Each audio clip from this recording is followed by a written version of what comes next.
So thank you all. And welcome to the joint meeting of the Cotati City Council and the successor agency to the former Cotati Community Redevelopment Agency. Today's Tuesday, January 22nd, 2019. We have a slightly different format for part of our presentation tonight, and we'll go through introductions shortly, but we do have our planning commissioners here and our members of the Design Review Committee. So they will be introducing themselves once we get to that agenda item. And if we could have the council roll call, please. Councilmember Moore? Here. Councilmember Harvey? Here. Mayor Delasso? Here. Vice Mayor Skillman? Here. Councilmember Landman? Here. All right, and if you'd all join me in the Pledge of Allegiance, we can stand. I pledge allegiance To the flag of the United States of America and to the republic for which it stands, one nation, under God, indivisible, with liberty and justice for all. All right, thank you all very much. We are now on our item 4 of our agenda, which is approval of minutes and notice of waiving of reading of all resolutions and ordinances introduced and or adopted under this agenda. Move to approve.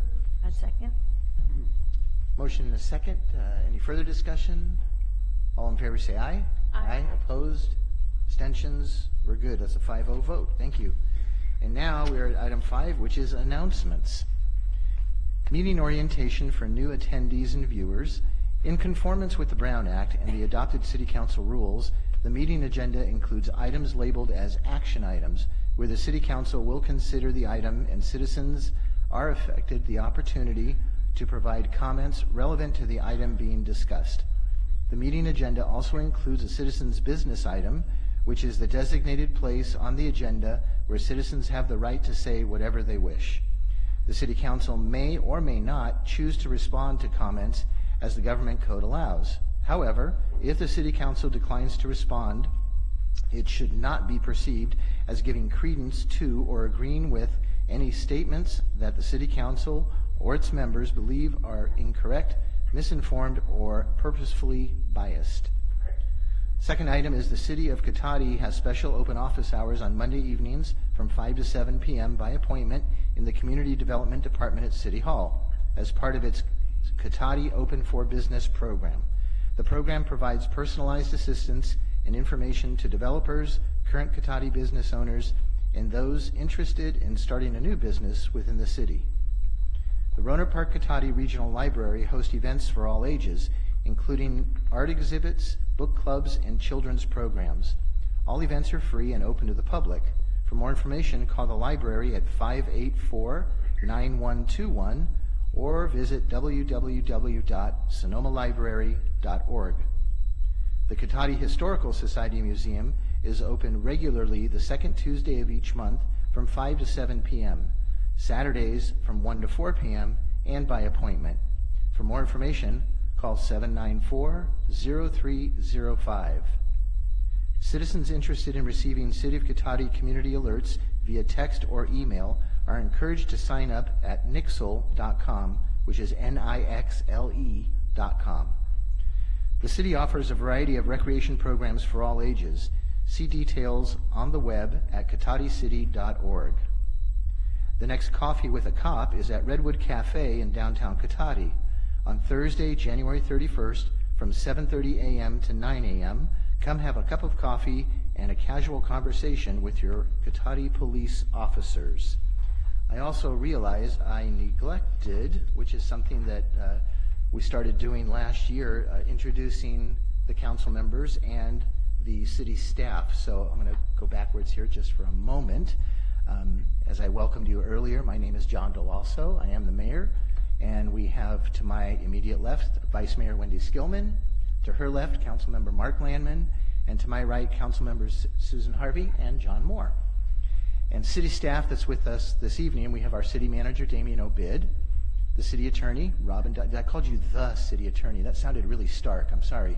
Our city attorney, Robin Donahue, our chief of police, Michael Parrish, our city engineer and director of public works, Craig Scott, and we have our senior planner, J.P. Harries, with us this evening, and of course, everything that makes everything work here, our city clerk, Lauren Burgess. I didn't miss any staff person, did I? Looking around, I think not. Good. Commissioners, you will be coming up shortly. We are now at item number 6, which is our honorary mayor. And I'd like to reintroduce from a couple of meetings ago, Zara. Zara, I got it wrong again. How many times can I write this down? I talked to her before the meeting. Ms. Walton, would you like to come up and talk to us? I cannot embarrass myself any more than I already have, so. All right. Good evening, everyone. I'm happy to be back as honorary mayor for tonight's meeting, representing Technology High School. I've been at Tech High for the past 4 years, as I'm a senior now, and one of the most exciting things happening to our school is our migration to a new campus, which is going to happen next year. And while I won't be there to experience it, I know that current and future Tech High students will be bolstered by the improved facilities and that will be available at the new site, such as an improved workshop and classrooms. I love my school for its science and technology focus, its small environment, and its dedication to learning and our community. And I'm very excited to see its future at our new campus. So our first semester, a lot of things happened. We celebrated this year's Socktober, which was a clothing drive where each week students brought in clothing for those in need, such as socks, jackets, blankets. Our associated student body works very hard to promote activities and events for our students that will bring our school closer, such as an upcoming dance we have that is like a casual dance, or to contribute to our community, such as a food drive. Some other things happening is we have a talent show coming up that is going to allow the community of Tech High to show off their talents. And similarly, there is a new Instagram account called Humans of Tech High, which is based off of Humans of New York. So the owners of the account will post photos of the students, and the captions talk about the students' likes, dislikes, their interests, thoughts about Tech High. So it allows our Tech High community to grow closer to our peers and classmates. So for the past 2 weeks since our last meeting, I've talked to my classmates, my friends, and my family about what they think about Cotati and anything they want to change and improve upon, because that was my homework. And it was very difficult to find anything. People were mostly kind of unhelpful because they didn't really have anything they'd want to change or improve upon in Cotati, but I did come up with a couple of things. So firstly, what was mentioned to me was the upkeep and improvement of our city parks. We have a lot of greenery in Cotati, but what was said was that some of it still needs upkeep, such as someone mentioned sand in the volleyball courts near downtown Cotati. As someone who has competed in sports, having a safe place to practice or have fun is very important. The second thing that was mentioned to me was some way to connect Tech High to coordinate volunteer opportunities with some of the events that go on within the city of Cotati. Graduation requirements mean that you need 40 hours of community service in order to graduate high school, so it would be cool to communicate with the student body for events like the Kids Day Parade that might need volunteers. So I just wanted to say thank you for this opportunity. It's been really awesome to be able to come and watch my local government work, so thank you for the opportunity. It's been an honor. So, Zara. I got it right, yes. Yes. None of your friends talked about maybe your interest in changing the pronunciation of your first name? I'm just curious. No, they gave up on that. They mastered it, I think. Okay. Yeah. That's good. Good for them. I'm working on it still, apparently. So, and I have a long way to go, obviously. We'll go around and see if there's any further comments or questions for you. I'll start with Councilmember Moore. Sure. Thank you, Zara, for coming and being the honorary mayor. Where are you moving to campus to Tech High? Do you know? Waldo. It's going to be at the Waldo campus, which I Okay. think is combining with what's now Richard Crane. Okay, and so it's still currently on Sonoma State? Yeah, Okay. this is the last. Was the student body part of that decision, or was that just an administrative level? I know it was definitely an administrative vote, but I think the student body is definitely behind it now a lot. They've been able to incorporate us in the planning. The posters of the layout have been up on our walls, which is really exciting, and so I think the students are starting to get excited about it. Obviously, we've been at Sonoma State for so long that it's become part of like the image of what Tech High is, but I think kids are excited moving forward to be able to be at a new space with new opportunities for the future. So, at one of our previous meetings, there was a citizen that expressed some concern about Tech High moving away from Sonoma State and that they might not have the resources, but you guys aren't necessarily in agreement with that?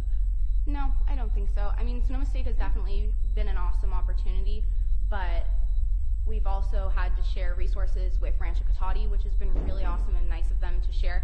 But in the sense of like PE, physical education, and certain classes, we've had to take at Rancho. So I think it's a good opportunity to sort of expand some of the things that we're currently offering at Tech High with the new campus. One of the things I think that you may want to convey to some of those folks that had talked about some of the issues like sand at the Vets Park over on Old Red, we are in the middle of developing our 5-year parks master plan, and we were trying to address some of that, so we've had a lot of public workshops on that, but they're still open for suggestions and information, so if they want to contribute to that, they can do that through our online or through the city. But thank you so much for participating, and best of luck. Thank you, Councilmember Moore. Councilmember Harvey. Yes, thank you for the report. The coordination with Tech High to get more volunteer opportunities, I hope staff got that down to be able to do that, but maybe one of the ways that that might be able to be accomplished is through this new Humans of Tech High. There might be some possibilities there to kind of show different things that we have and make it fun so that people want to join in and do those volunteer opportunities. But hopefully staff will be able to coordinate with someone. If you have the name of a particular person, that would be really helpful to be able to pass that on. But thank you. Thank you for being here. Thank you for the good information. And I wish you the best luck. Thank you very much. Councilmember Landman. Well, thank you for the update on what sounds like a pretty exciting year coming up for Tech High. Glad to hear the student body is excited about this. It sounds like there'll be some more opportunities, and that should be a very good thing. I appreciate the input, too. This is helpful. You know, it's funny. You find in life you can have public meetings, you can put everything you want out on social media, and you still don't reach everybody that you want to reach to get their input. It's something you just have to do over and over. So it's helpful for us to hear this. I know that message about the parks will be taken home, certainly.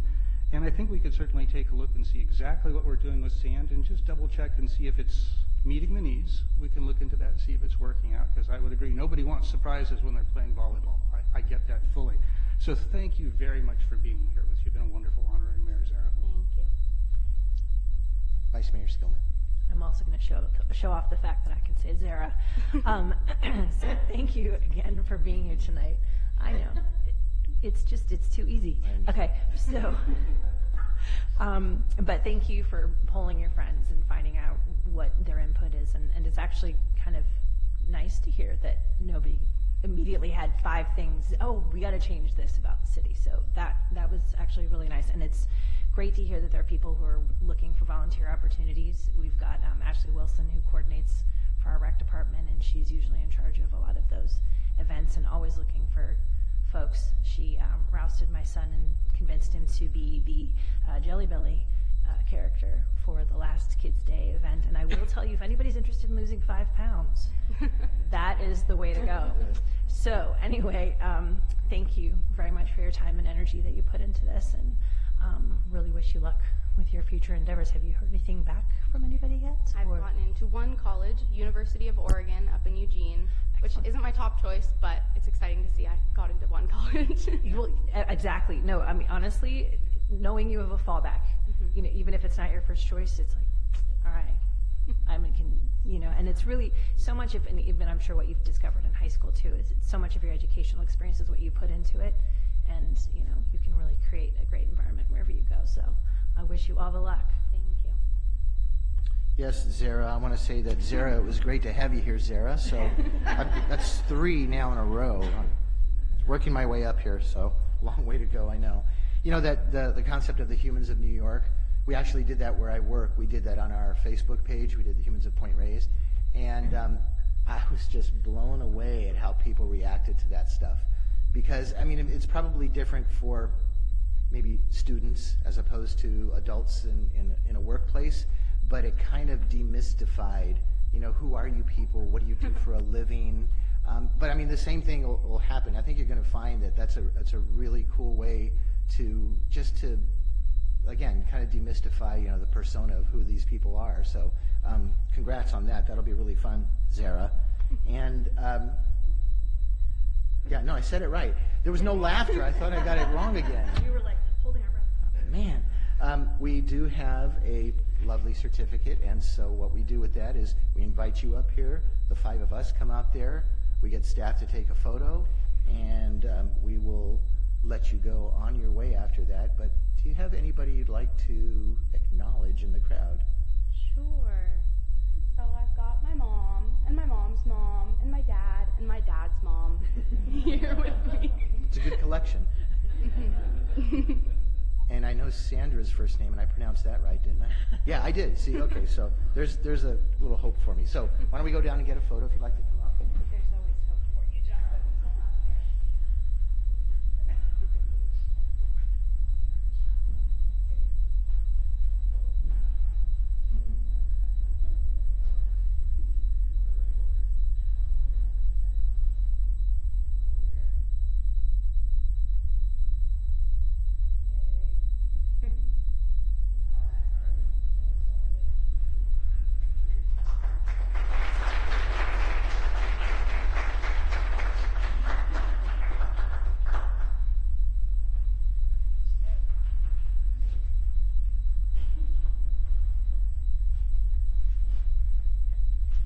The not so funny part is I work with several women named Sarah, and I know next week I'm going to call them Sarah.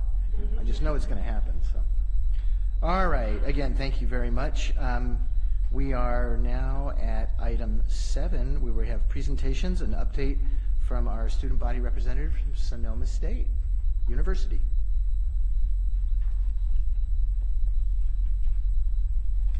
Thank you for coming back. Good afternoon, Mayor Deloso and members of the council. Happy New Year. I know I was here last year.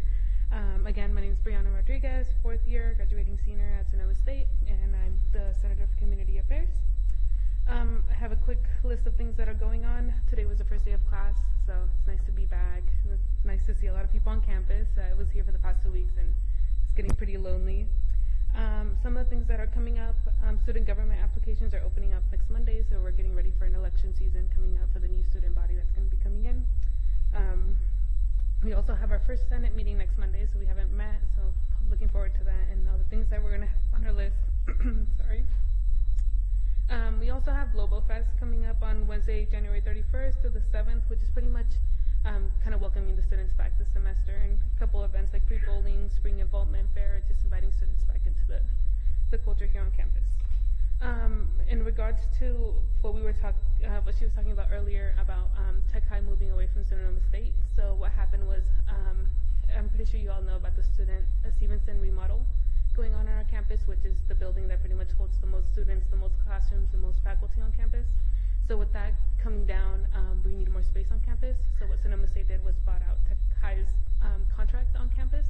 So that's why they're moving over to Waldo campus. So we're hoping to put administrators back into those buildings and the offices where Tech High is currently at. So we'll see how that's going to change next semester. And then also a housing complex bought by Sonoma State last semester in Petaluma. I believe it's a 90-unit apartment complex that will be available to staff, faculty, and also grad students with children and stuff like that, and families. So we're looking forward to seeing how that's going to play out next month. And that's pretty much all I have for my updates. Excellent. Thank you so much. Do we have any questions from any council members? I'm seeing none. Great. All right. Well, thank you, and we'll see you at the next meeting. All right. Oh, yes. Lovely. So, item 8, here's where we're going to have something a little different than our normal meetings. I'm going to call to order approval of final agenda. Last council. I could feel the stare coming. Yes, please. It did, yes. Are there any changes to our agenda? There's no proposed changes. Well, there you go. All right, let's move on. That's why I was just going right through to be efficient. So we're going to call to order a joint regular meeting of the Cotati City Council, special meeting of the Planning Commission, and special meeting of the Design Review Committee. And we're going to have an incredibly long roll call. Lauren, if you are ready for that. Councilmember Moore. Here. Councilmember Harvey. Here. Mayor Deloso. Here. Vice Mayor Skillman. Here. Councilmember Landman. Here. Commissioner O'Nines. Here. Chair Hancock. Yeah. Vice Chair Whipple. Here. Commissioner Ford. Here. Vice Chair Morgan. Here. Chair Weaver. Here. And Committee Member Glendon. Here. One more. And via teleconference, Mike Connell. Mike, are you still there? Hello? Yes, you are. Excellent. We're just doing a roll call, so I'm glad you're still there. Okay, yeah, I'm here.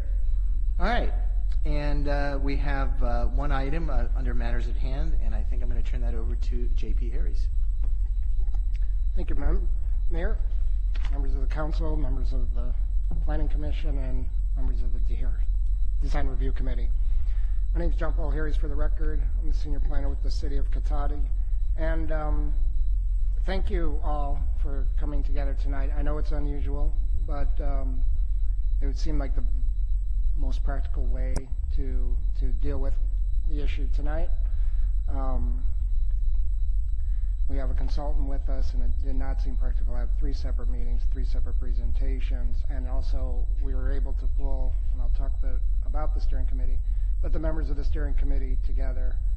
That way everyone can hear what all the members of the steering committee have to say about the project. So the project itself, it's almost been 2 years that we initiated this with a, well, let me begin by saying, why did we initiate it? And it comes out of the bicycle and pedestrian master plan, as well as the downtown specific plan. Both of those plans identify as a priority the development of a bike and pedestrian master plan, wayfinding master plan. So this is, signs and markers that are a unified family that basically invite you to explore the trails, explore the city, and get out of your car and do it on foot and do it on bicycle, and just tell you how to get from point A to point B.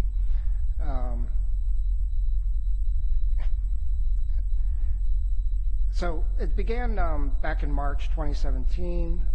We went to the Planning Commission, and they recommended that we pursue an allocation of grant money from the Transportation Development Act. There's a particular article of that grant which is designated for bike and pedestrian projects, and we took their recommendation to the City Council, and they authorized us to go ahead and pursue that grant. And then we did receive that grant. It's a $90,000 grant, and after getting word of that grant, we put out an RFP for qualified consultants to help the city with that project. We're very pleased to select Merge, M-E-R-J-E, and Principal John Bozio is here from that firm tonight.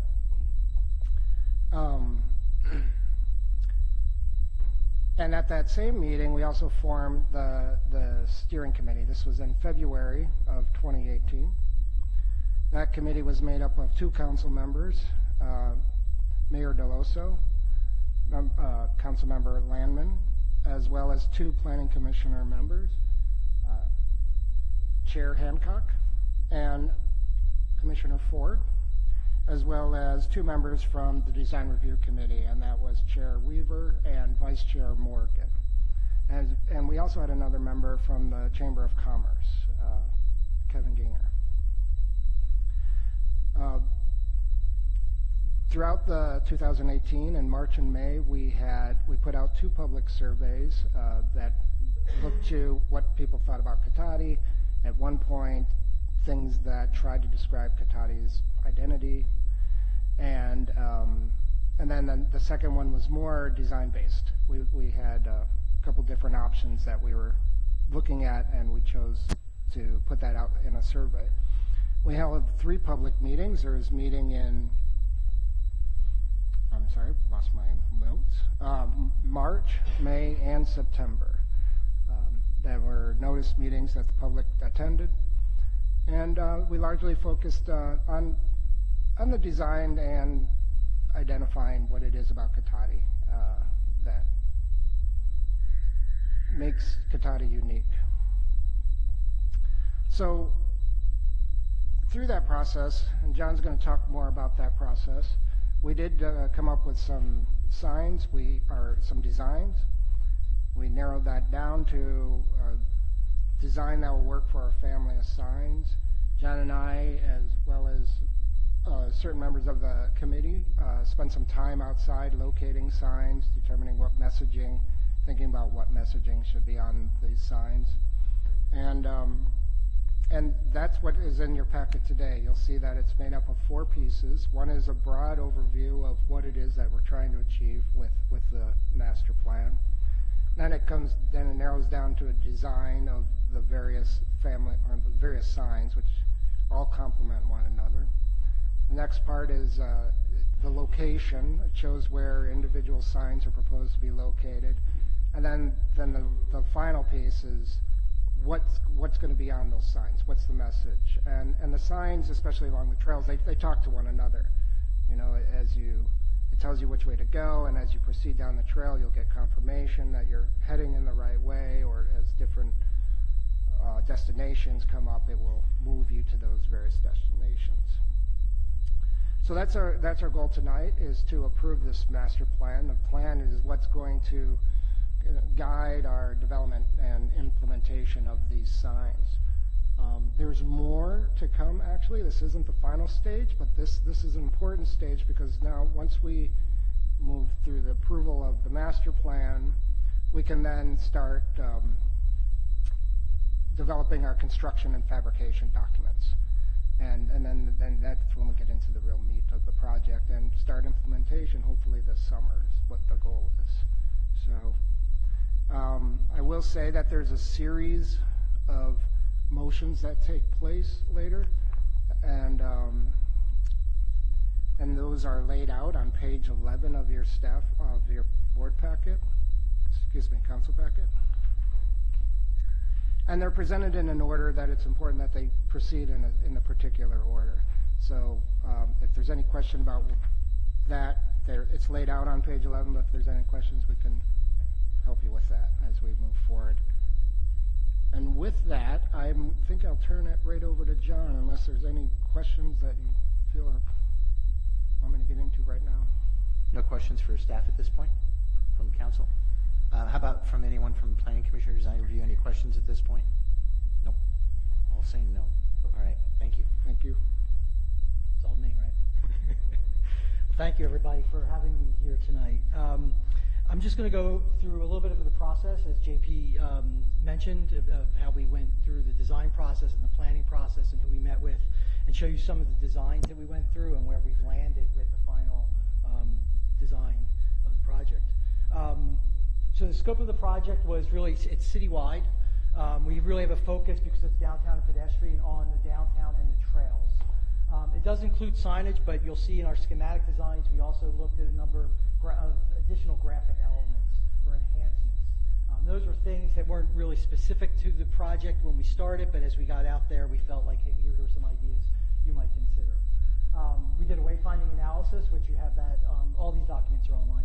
Wayfinding analysis, which is a sort of detailed look at how people find their way, what kind of tools that they use, what are some of the issues that they may encounter when they're out there.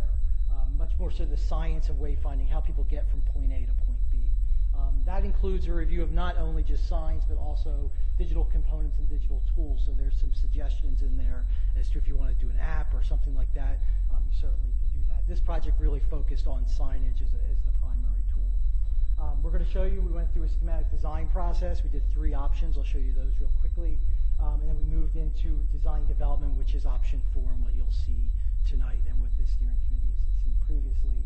And we also did programming of where the signs go and what they say, and that was a team of myself and JP, as well as staff from Public Works. Commissioner Hannock is here, as well as his wife Jenny, right? So she's an avid trail user, and she really knew, when we got to certain areas, she knew exactly people don't go that way, they go this way, and we were able to position signs based on really a trail user perspective.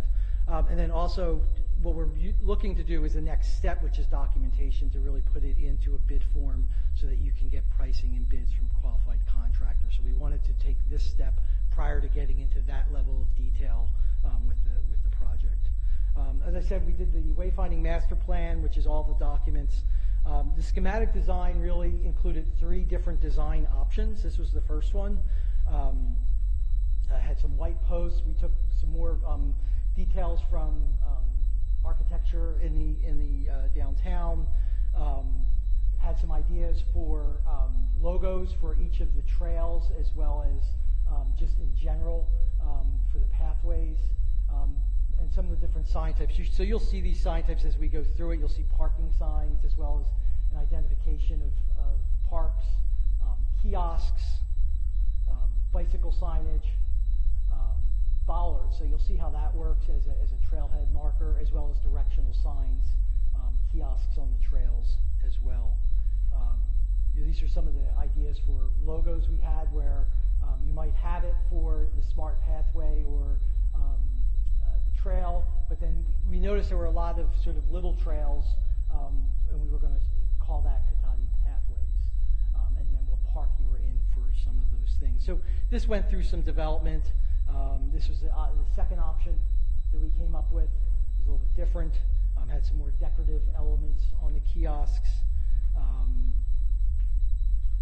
using wood posts instead of the white posts. Then we also did a more modern version. Nobody liked this version, by the way. There's always one nobody likes. We did look at with the downtown. This one we talked about having businesses on the kiosks. So this one looked at maybe doing it individually, but we sort of moved away from that just from a sheer sort of maintenance and mechanism management standpoint. It is something you could have on the other kiosks that we have, but just in a more organized way. So this was the third option. And then we did some rendering so everybody could see what those options might look like in the field. This is downtown kiosk, how you might do bollards at the trail entry points. We realized early on in the design process that a lot of the trailheads were in residential areas.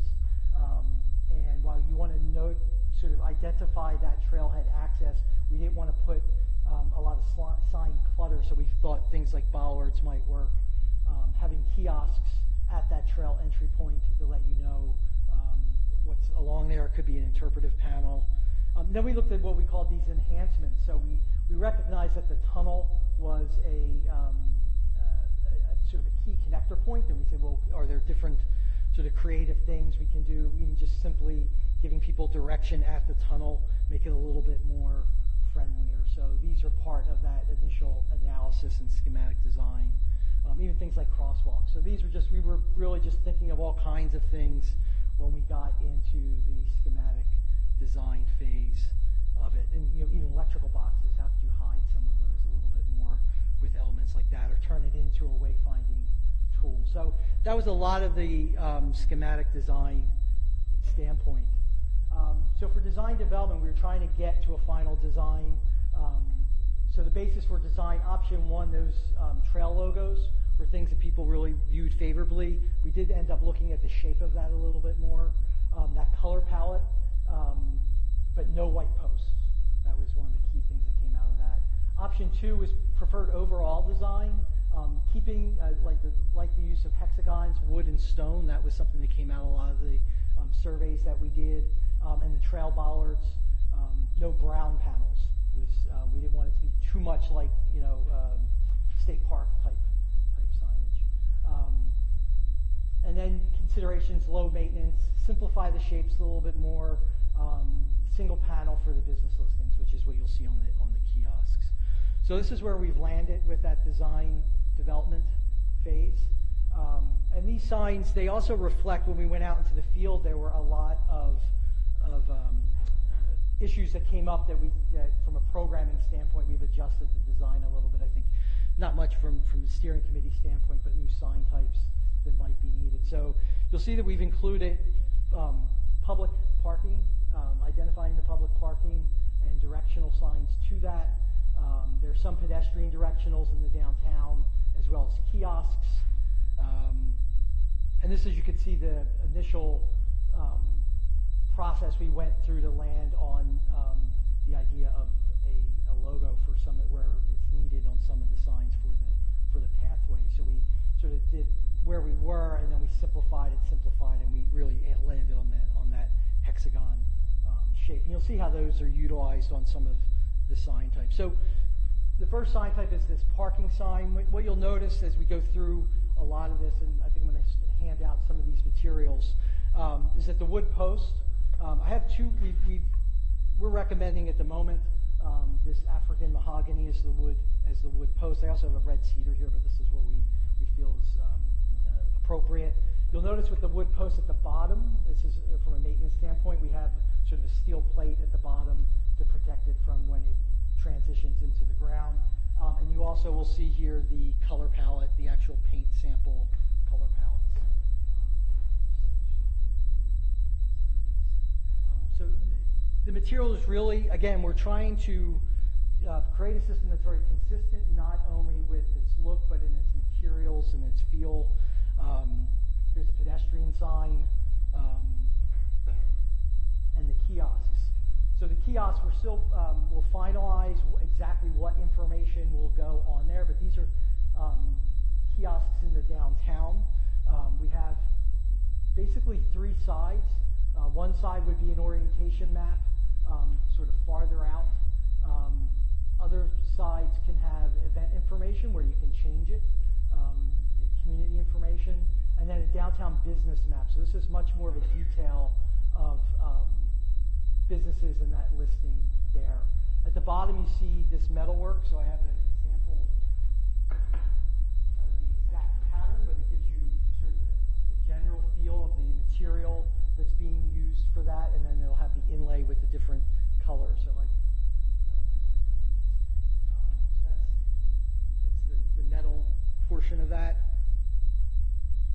Banners were another thing that we proposed within that design. Again, trying to get all the different tools to be consistent in their color, whether it's a banner or a parking sign. And then we move into the trail signage. So the bollard element, which again will be the wood element, identifying the marker, more of the metal work, which is the pattern with the hexagon, and then marking sometimes the trail, sometimes it's marking the park that you're going into, and some other trailhead markers. So with the trailheads, one of the things we want to do is we noticed in some locations where you have to even go between people's houses sometime to get back to the trail, and there's a clutter of all kind of regulatory signs. So we like to combine that into a single panel and give you some real basic listings of what you are allowed to do, but combine that into a coordinated system rather than having a bunch of sign clutter out there. We had some unique mounting methods when we got out there, out by the train, just directing people to the trail and having a fence mount. The main signs on the trail itself will be totems, directional totems. They'll be wood. The panels are what we call it's a direct embed process, which is printed right to aluminum, and this is that material. This is full size. We actually did a couple different sizes. Playing with that a little bit. And then you see at the top the identity. You also see the S. One of the things that we realized during our site check was that when you're on the trail, just letting people know that you're going either north or south was a big piece of it. And then we also always use, similar to a highway sign, where you always sort of have a far sort of destination. That's what we did. So wherever you are on the trail, you know what direction you're going by that tail, that head destination that's up there. We have tried to incorporate pictograms as well. So when we mention a park, we'll have a pictogram if it has picnic area or even a restroom or that sort of thing. So that helps us get a little bit more information on the signs as well. I'll pass this around too, because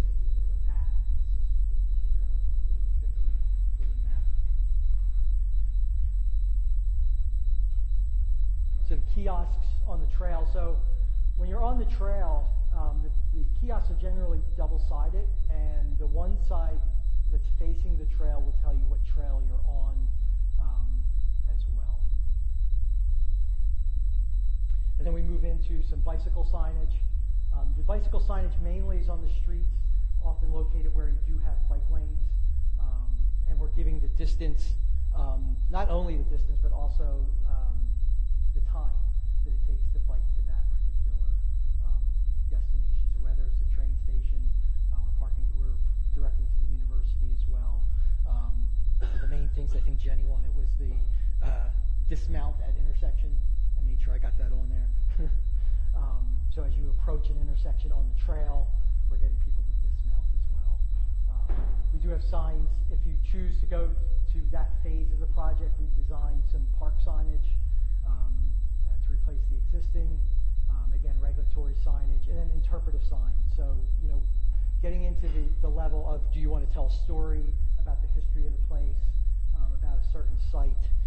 There's a template for that type of sign in here as well. Here's the bike signage. So you can see we've with the programming, sometimes it's on new poles. If we can put it on an existing pole, we are trying to do that as much as possible. Interpretive signs. And then we just drop that into a couple. So very similar to the first one you saw, but now you can start to see the wood and the metal work, the stone work.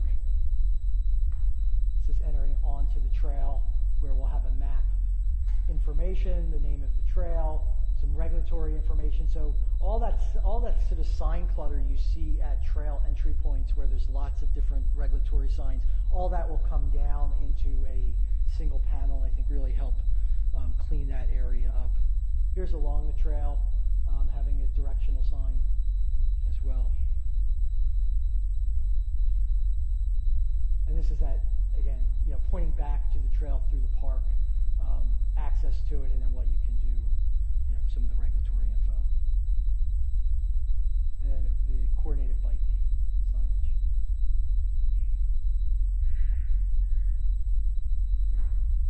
So that's the design. Just real quick on the programming. Like I said, we went out as a team and looked at all the locations. We took pictures of each location, and we've submitted that for final review. But we really got into some detail at that level of the project. So our next steps, one with the design, obviously we're looking for a final design approval, and we'll take any questions in a moment, so that we can move to bid documents. We'll have some conversation, probably with staff as to what, and with this group, as to what the kiosks want, the components of that, what kind of information we may have at different locations. The programming, the design location plans, that's just finalizing that. And then we will move, as we mentioned earlier, to design intent drawings, a bid document. And then we did put together a phasing plan. We could talk a little bit about that as well as to what you might want to do first, second, third. But I think with that, I'll take any questions, JP? Great, thank you very much, appreciate that. So first thing we'll do is see if any of the three different bodies have specific questions on the proposal in front of us. So why don't I start? I'm going to start with Mike Connell, since you're on the phone. And did you have any questions whatsoever for our consultant or for staff? No, I don't. I think it's a great proposal, and I support it. I think it's good. No questions. Okay, great, thanks. Let me turn it over to the design review table. And if you guys, I know you got to pass that microphone around, but any questions you have for either staff or the consultant at this point? Do either of you two? I guess that's on. I just have one question sort of in general, and because I absolutely do not know the answer, how ADA needs to be addressed in this sort of scenario, or whether it even does, and if it does, how is it sort of in general being addressed? Sure. So from a visual standpoint, the main thing is contrast, the copy to the text. That contrast, we have to have a 70% contrast We do not have to have Braille. There's no standard for where the Braille would be located, say, on the kiosk. A blind person would know where to look to find it. It's not like a room sign. So mainly with ADA, it's the placement of the signs and the amount of clearance that's around it. So that was something we did take into consideration when we were looking at the locations out there, that there has to be at least 3 to 4 feet around those components. But because we were on the trail, we really didn't really run into that a great deal. So one of my questions tags off on hers, and that has to do with the contrast on some of the signs, because to my eye, with the white letters on some of the light colors, seem difficult to read from a distance. So I'd like to hear thoughts about that, although I notice it looks different to me on that than it does in these. I wouldn't, the screen always sort of washes things out. I think when you start to look at, this is an actual, color, so that contrast is good. Good. And then I have another question that's just kind of buried in here that we haven't talked about yet, but in one of the recommendations in public transportation, that there's something about working with SMART to create a memorable crossing, and I have no idea what that means. I think you're talking about probably referring to the crosswalk IDs, the crosswalk. Oh, the crosswalk. The crosswalk, Okay, yeah. got it. All right, great, thank you, appreciate that. And any of the planning commissioners have any questions, feel free to take it in any order. Yeah, I had a couple. First, remind me what the expected lifespan is for this direct embed process? The direct embed, you should get 7 to 10 years out of that. I think with the paint, same thing. Sometimes with the paint, depending which way it's facing, but you get a 7-year warranty. Okay. I think with the paint. That doesn't mean that's how long it'll last. That's just Sure. a warranty you get. You can get 10 to 15 years. Okay. Out of the actual lifespan. And the second was on the trail markers. You have distances and estimated times on bike signage, but not on the trail markers. And I wondered if there was a reason for not including distances on. Yeah, it was really the side, as you can see, this we're really limited on. We were trying to keep the trail markers sort of Side of the bollard.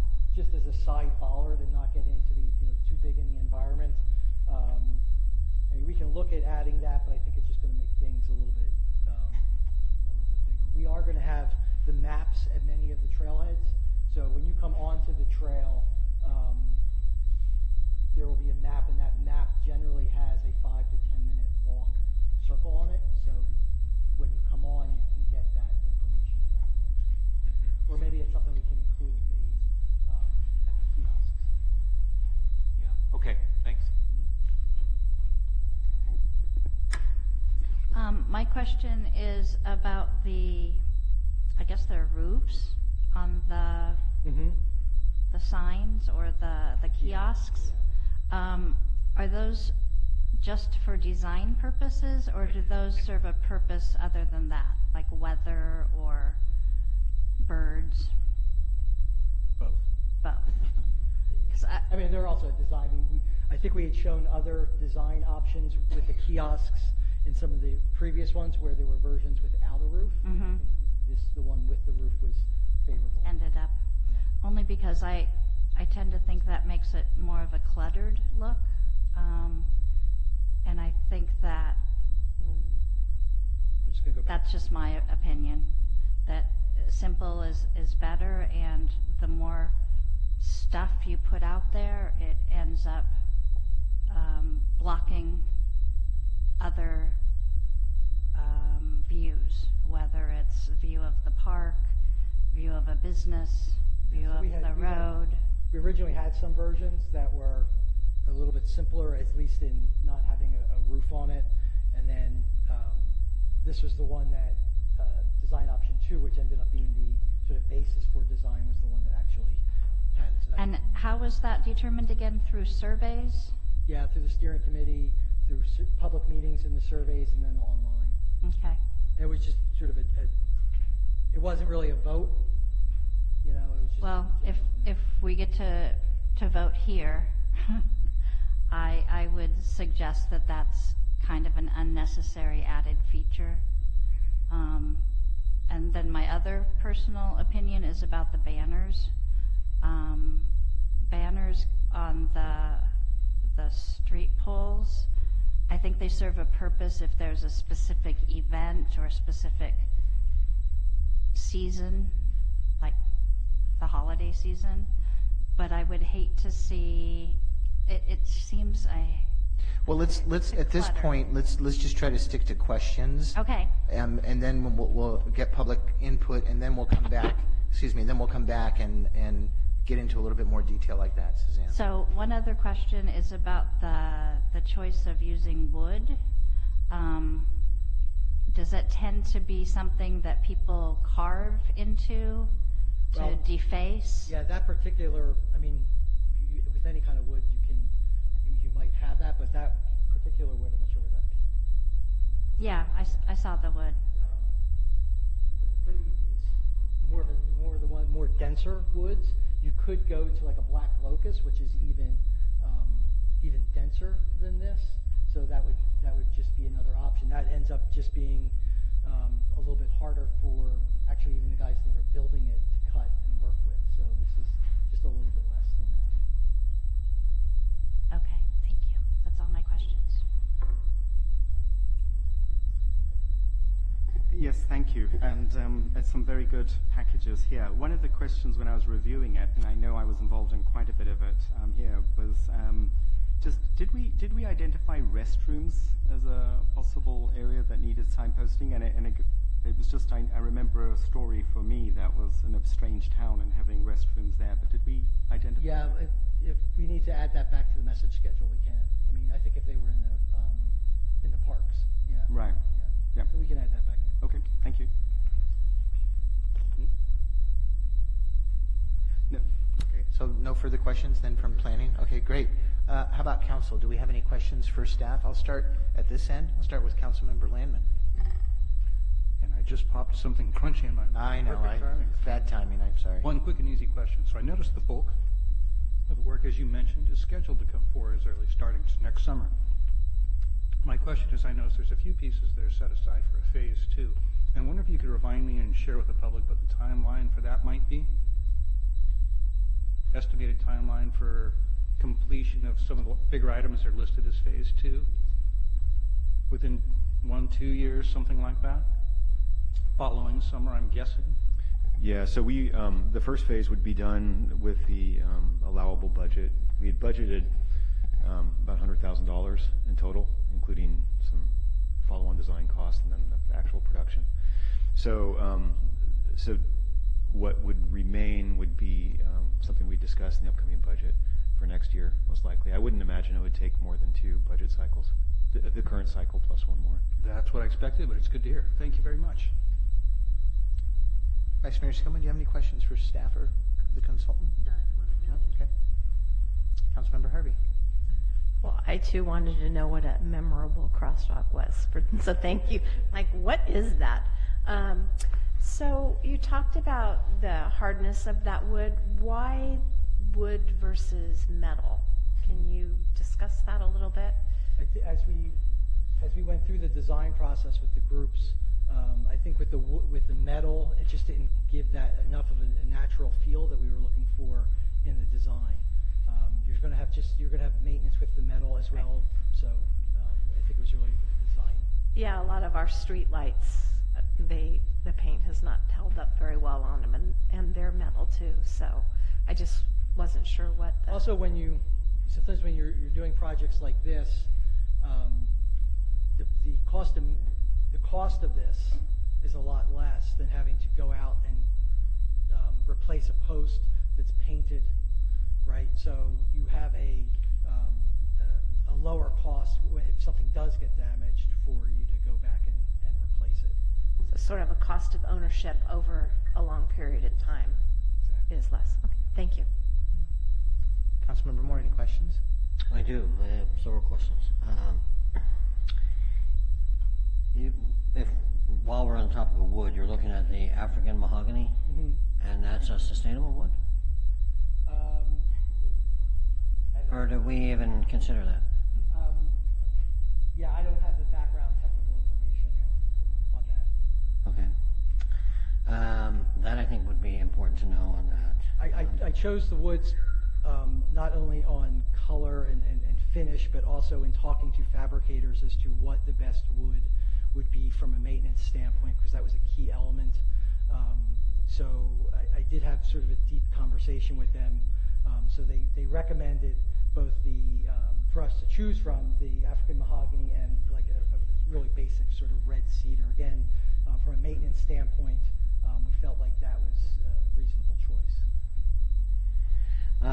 Regarding the color palette, if you look at those, it's the earth tones, and those are going to be the most well received as far as visually for people from a distance and things like that. Well, again, it was the contrast that we always want to get, but then we also wanted to pick colors, and this is something we went through with the groups that sort of reflected Katahdin and the architecture and the environment that's out there. So we wanted to sit, and I think you can see that when you look at it in the photos that especially when we're talking about the signs that are in downtown and then along the trail, that there's enough of a distinction to it, but it also sits in the environment. We don't want to be too loud in that environment. So from an ADA standpoint, yes, it's contrast, but from a design standpoint, it's got to sit back enough as well as read. The only concern I would have on something like that, and I like the softer muted tones on that, but with the exposure to the elements, that's just going to get more muted and more faded as time goes on. So maybe that's something to consider down the road. Yeah, what you typically find is the darker the color that you use, the more that will disappear into the background. So then you won't even get that awareness that there's information coming. So we want to make sure that you at least know it's out there. Okay. In the initial subcommittee work and some of the information that's come out there, none of these components allow for any electronic applications, do they? No. We did have, in our wayfinding analysis, we did do a little bit of a sort of spectrum of what you could do with the community board. Saw some of that. And we said, you could leave it exactly the way it is. You could do an upgrade to it where it matches this design, or you could go digital. That has cost implications. It has policy implications. But that was part of the wayfinding master plan. But it didn't make it into the final plan. Okay. And then when you talked about maps of the trailheads, if you're going to have the posts, the totem posts, the maps are going to be oversized? Right, so it's not showing a map on it, but that square would be the map of the trail. So there would only be a few of those?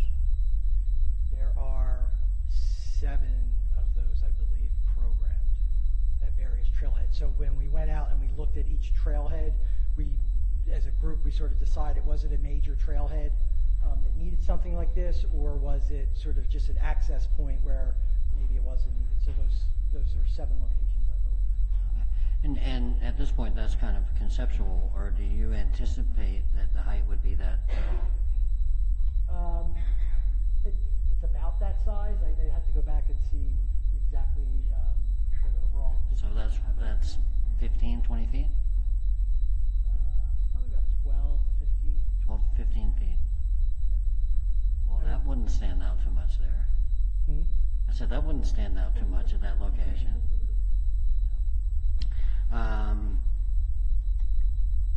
I think those are my questions. Thank you. Okay, well, at this point, we'll have you sit down. I'm going to open up for public comment, and there may be some questions that come out from the public you may want to jot down, and between you and JP to respond to those afterwards. So with that, I'm going to open this up for public comment. I have no speaker cards, but the lights are coming. Yes, Ms. Blaker, come up. Thank you. It's great to see the pictures, the photographs looking as if the signs are there. It makes it very easy to visualize what it would look like. I just wanted to make a couple of comments based on the Laguna interpretive signs which are there already.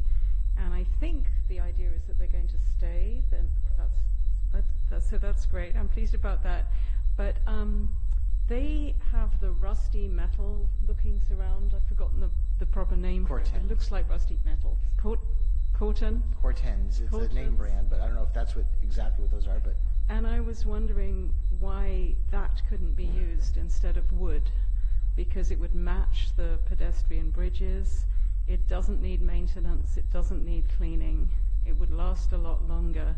Those signs went in, I think it was 2008, and the metal surrounds have never needed any kind of cleaning or maintenance. The actual front of the signs I wash off every now and again, especially one that's under several like elderberry bushes and what with berries and birds, it's always getting very messy. But we had some problems with graffiti right at the beginning, and as soon as that was taken away and cleaned up, there's hardly been any problem with that. It's just sort of dust and bird droppings and berries and things that are easy to wash off. And the colors on the signs have stood up really well. So anyway, I just wanted to suggest the rusty metal look, the Corten metal, instead of wood. And I had a question about the bike signs that showed an arrow going towards park, and I wondered if they would actually have the name of the park rather than just park. And I agreed with the comments about the roofs over the kiosks. I thought they looked like extra clutter. Similarly with the banners, and similarly with the stonework and metalwork at the base of the kiosks. I was thinking it would look better with just simple poles.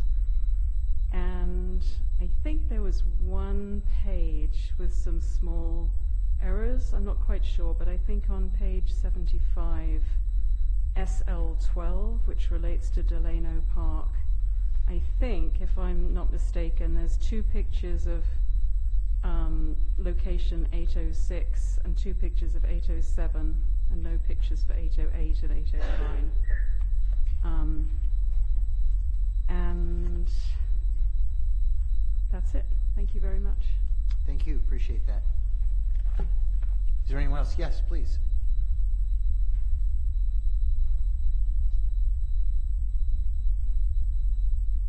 I just had a question pertaining to weather conditions. I don't know the exact material, but is rain or something, or should rain be considered in terms of whether or not it'll stick to the actual sign itself? Like, will it come off, especially with the signs that are going to be here?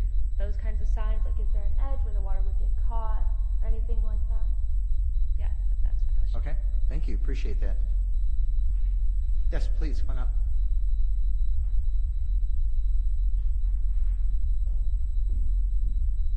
Good evening. I have both a comment and a question. So my comment is that as a youth or a young adult, I do enjoy the look of the roofing, and I also think that possibly you should look into adding solar paneling, so that way there can be a call box of something of that nature in case of an emergency.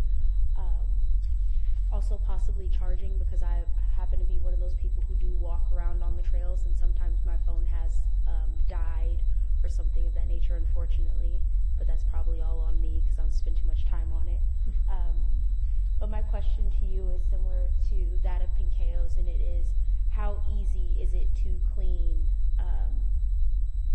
the wood paneling versus any type of metal? Because like Ms. Whipple said, things can be defaced, but I'd also like to comment on her comment and say that anything can be defaced. So it's just a matter of how easily cleanable is that material compared to something else. Thank you. Great, thank you for the questions. Appreciate it. Is there anyone else in the audience who'd like to have any questions answered or share their comments? All right, seeing no one, I'll go ahead and close the public comment and bring this back to our collective group this evening. Do you want to address any of the questions that were just brought up? You want to come back up to the podium, sure, and just address whichever ones you have. I think we did have conversations in our last steering committee meeting regarding the Cortens. It is an option. I actually have a sample that I can show you and how that works with the colors. It doesn't work as well as with the wood. There are some functional issues with it. One is cost. It's more expensive than doing the wood. It's also extremely heavy. So when you're getting into the cost of not only building the signs but installing them, what we have found is that when we use steel poles, especially when you start putting it onto things like kiosks and that sort of the larger structures, you are going to rise the cost a little bit. So I think that was one of the reasons we went. I kind of remember bringing that up at one of the steering committee meetings, and didn't you also say something to the effect of where the Cortens, the steel would touch the concrete, there was an issue? This goes to the rain question as well.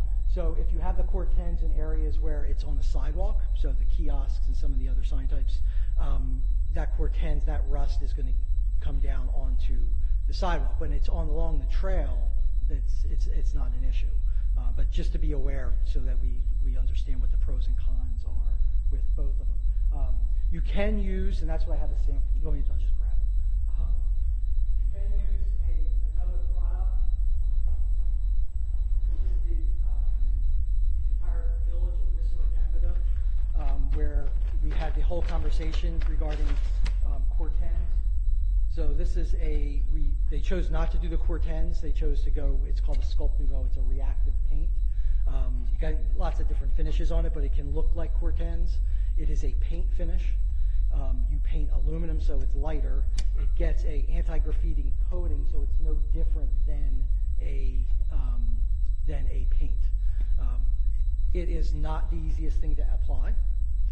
You have to have a fabricator who is dedicated to it because it is much more of it's a reactive paint, so it takes several steps, and you have to know what you're doing with it.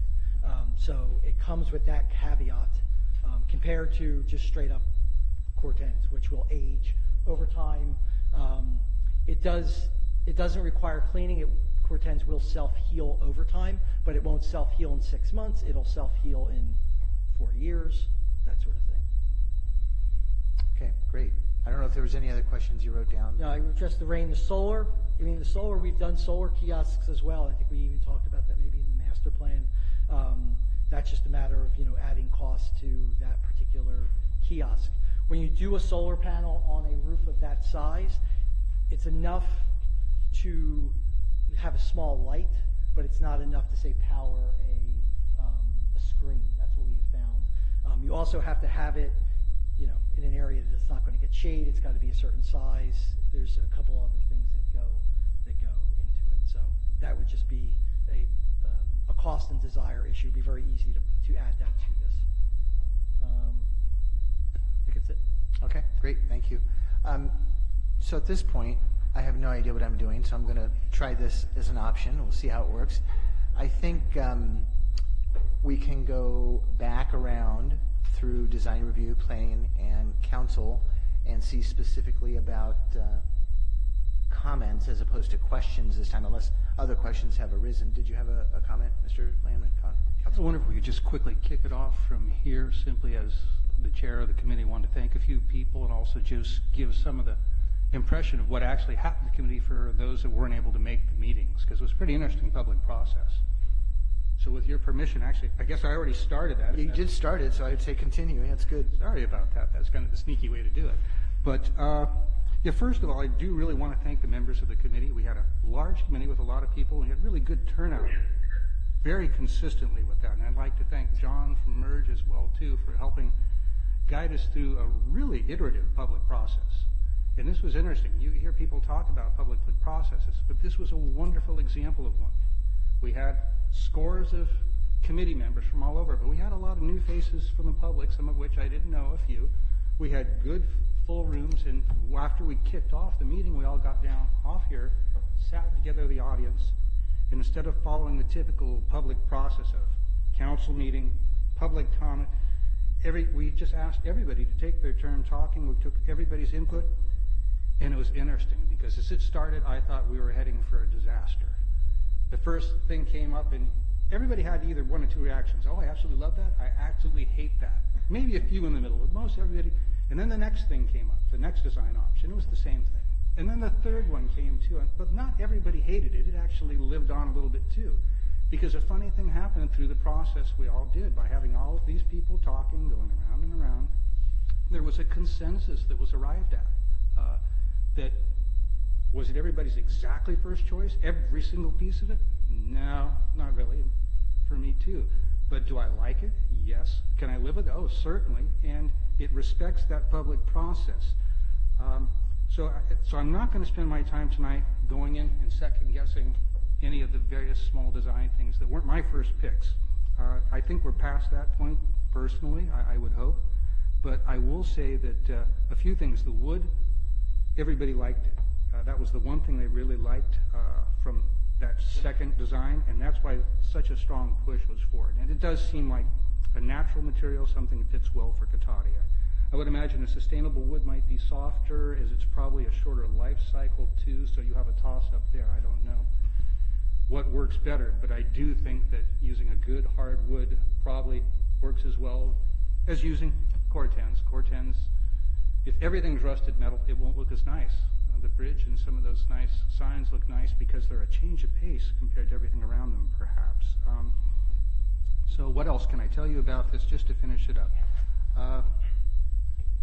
I think that wraps it up, other than it was an exciting process for me, and I think it's a good example of getting things done in the community. You know, nobody knew where we'd wind up at the beginning, but I can say with this, as this goes out to the public, a lot of people were here that don't normally get to come to the meetings. They got their input, and the finished result really has a little something, I think, from everybody that was there. So I wanted to just kick off the discussion with putting that, so you know what we've been through, how we got to this point, and all the people involved in getting us to this point. So thank you, Mr. Mayor. Yeah, no, you're welcome. Thank you for that.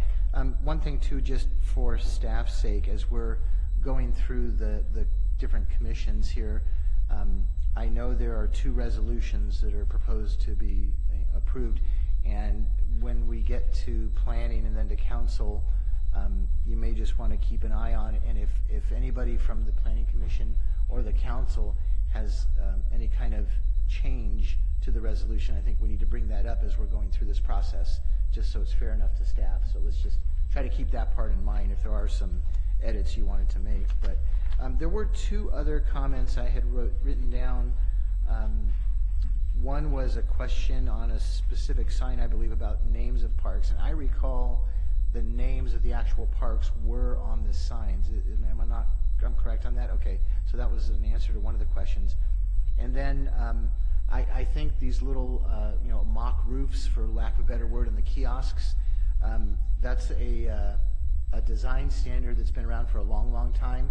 It can sometimes, depending on where the sun is, it can give enough of an angle of shade when you're trying to read these. Some signage can be really hard to read when it's out in daylight and the sun is hitting it. It's a design issue.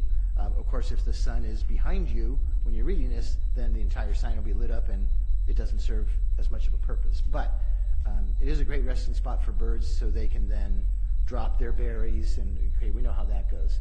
So with that, I'm going to go back to Mike Connell, who's on the phone. Mike, did you have any specific questions? I think you stated the first time around you were pleased with what you saw, but after hearing any of these questions, do you have anything further you would want to add from your perspective? No, I don't. Thanks for asking. All right, excellent. Thank you. And I'll turn it over to the other members of Design Review with the same questions. Were comments, not just questions, right? Comments, yes, I'm sorry. Either of my colleagues here? Okay, I have a couple that are extremely micro. I mean, overall, I love the whole thing, and I really enjoyed the whole public process as well. And so these micro comments are probably going to come out more in the implementation phase and aren't so much about the major design. That as a cyclist, I have to say that when I turn to the bicycle section, page 36,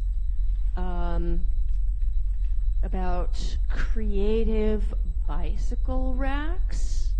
None of the bicycle racks depicted in this are anything that actually work to secure your bicycle to. So forget creative. We need bike parking that actually works, that your bike can be secured to. If it's nice looking, that's nice. But my experience is a majority of bike racks anywhere that I ever try to lock a bike to are not functional, and I end up locking my bike to street signs and poles and things that I shouldn't be locking my bike to. But we want to think about function, not just looks, when we get to the bike parking. So that was the first one. One had to do with the digital possibilities, which I understand we probably may not anywhere get into, but QR codes are mentioned, which my understanding is those are kind of on their way out of fashion. So if we're going to do something digital, that might not be doable. And then We can certainly test that, but I've heard that as well about the QR codes. I think if we look at anybody under 25, if we say, do you know what a QR code is, and they look puzzled, then I think it's outdated. I'm not going to go there. You're not going to go there? Okay. And then I have one of the business kiosk signs that I kind of would like it to be moved a block, and I have to divulge, of course, the fact that it's in front of a building I co-own. But again, that's a micro thing that can be, it's just talking about where the directory sign is at the south end of Old Redwood Highway should be at the farthest south block, not one block up, if we're trying to include that block as the shopping district. Yeah, let's maybe actually putting an X on a map just would be helpful, probably. Yeah, that'd be great. Okay, so that's it from design review. Great, thank you. And when we get to that point, when we're all done with our additional comments, we will need a motion recommending that the Planning Commission adopt a resolution, recommending the City Council adopt a resolution. You know, it's going to be this chain, just so you know. All right. No, let's wait for all the comments to come in, I think, then we'll come back around. So Planning Commissioners, we've got 4 of you here this evening. Any comments? There's a few still out there design things that aren't solidified in the plan. I think, for instance, there's 4 cutout patterns for this aluminum in the final version, and so I don't know if we want to. I mean, is the idea that the different signs around town will have different cutout patterns, or who makes that choice later on? I believe I advocated in one of our steering committee meetings for the center alternate pattern at the top. I still find that most attractive, and think that the colored insets in the one that's in the main drawings would get dingy over time and not look so hot. So I'm just curious whether it seems like there are a few things like that might not be settled in the final plan, and I'm just curious how that. Yeah, why don't we have John come up and actually address that while we have that? We can make that decision to use a single pattern throughout, or the way it was designed and what we talked about before was that you had those 3 patterns, and that maybe the organic one was the one that appeared on the trails, and that the hexagon versions could be on the downtown. That is that's just a decision you can make to do one or all 3. So let me ask staff a question before we move away from that, Ben. When it comes time to passing resolutions, are we going to get into that level of detail tonight? Or is there some flexibility with design selection after we, the resolutions I don't think got into that level of detail. So actually, I'll let you think about that too if you want to think about it for a minute. Let's let them think about it. Ben, go ahead. Continue. And I just wanted to echo Councilmember Landman's comments about the public process and the pretty large amount of public input we had compared to any other process I've been part of on the Planning Commission. I was pretty impressed. And I think that the final design that Merge put together does reflect the public input we had quite well. Thanks. I don't have any more comments. I think I made my comments at the wrong moment, but I already okay. said them. You did say them. Thank you for that. I want to clarify with you, Mr. Mayor. It appears to me that if we pass these resolutions tonight, this is not a closed item. We can still, or there will still be room for input. There'll still be room for maybe fine tuning. It looks like we're not all totally in agreement with. Right, and that's kind of the question I was putting over to staff too. So, have you had enough time to kind of converse on that? Thank you. Yeah, so I think that's correct. I mean, we can. This is a master plan we're talking about tonight, and so when we get to the construction drawing piece of it, that's another discussion we could have on some of those details. You know, if the bodies felt really strongly that there was a certain option that they absolutely never want to see, then I guess that's something we can have, as part of the motion tonight. That would be tonight would be a night to make that suggestion if there's something really horrific, but there isn't. Yeah. I don't think. I hope there isn't. Yeah. Can I follow up on that? Yes, please. So, no, I probably wouldn't change anything in the master plan, but I guess my projects like this often don't come, I think, before these bodies, and so that's my question. I certainly hope every bollard isn't going to come to planning commission, and so.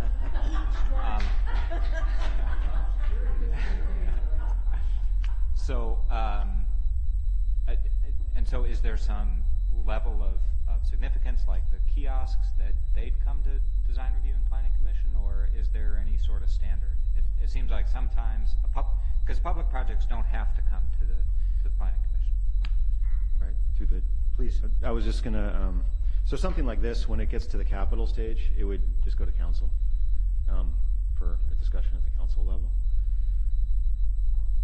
So maybe that's how it actually would happen if, like I said, if there's strong feelings about certain things, those are things that we can bring out tonight, either as an amendment to the resolution, or just maybe even just a direction to staff. It goes in addition to the resolution. Well, I'll just close by saying I don't have any.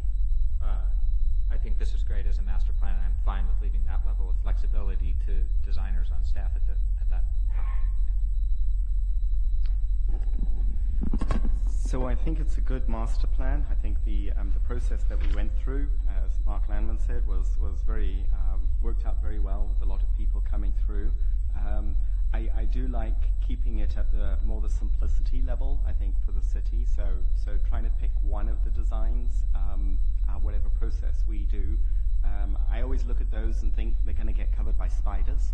So, as whoever is going to go around also and clean them periodically, just how easy would it be to do that? So, I really would put an emphasis as well on maintenance, the long-term maintenance, and I would hope we can look at a design that we think will last 20 years. Just realistically, won't probably all do that, but certainly I would hope to do that.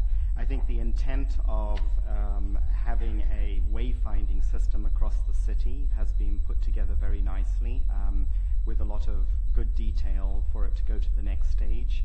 I did help in fleshing out the detail, walked around the city with the consultants for 6 hours or so, looking at the exact spots and things, and so there is a lot of thinking that's gone in there, and I think it's largely been very well reflected in the document. So I think congratulations for the detailed work there. It's not as visible, but the connection with the school is also, I think, a very prominent thing for the next generation. Just that there's a school over there which is both good to walk to, and also be good for everybody of the younger generation to learn how to enjoy walking there. So yes, very good. Thank you very much. Great, thank you. Commissioner O'Nines, did you have any further comments, or were you done? Okay, great, thanks. So we'll come back now to council before we go back around for motions. I'm going to start with Councilmember Landman, because I know you chaired this committee, and you've already commented on that, but there's, I know you had a lot of very strong opinions on a lot of the design elements here, so. Well, like everybody, I did. Some of the ones I liked lived, some of the ones I didn't like. For example, I wasn't quite as thrilled with the roofs over either. Didn't hate them, but I think I would have liked something simpler. But the beauty of it is everybody gives up a little something, so everybody gets something they want. In the end, it works. I did want to just briefly mention, I want to thank Commissioner Ford for jogging my memory. I think we did as a group grudgingly agree that if we had to pick only one, it was the one he picked for the design. And again, I like the octagons better, so you never know. But that was, I think, the consensus of the largest amount as I remember it. But I do like the idea, it would be interesting to see, since this is just a general plan for us to use, of having the ability of everybody gets one of the ones they want, because we might use all three and they'd be in certain areas with the logic of octagons in the downtown, the more natural design in the natural areas, I don't know. But I wanted to suggest that since there's only a few pieces that are left there, those would likely come before us at council if it, after thinking about it for a month or so, if this weighs in anybody or any in the public looks at it later and decides we don't like this, that's a final checkpoint where we could change this, because that would be easy to do. So I would suggest that as something to make us more comfortable with just the few small details that are left that are not as fully resolved as we might like.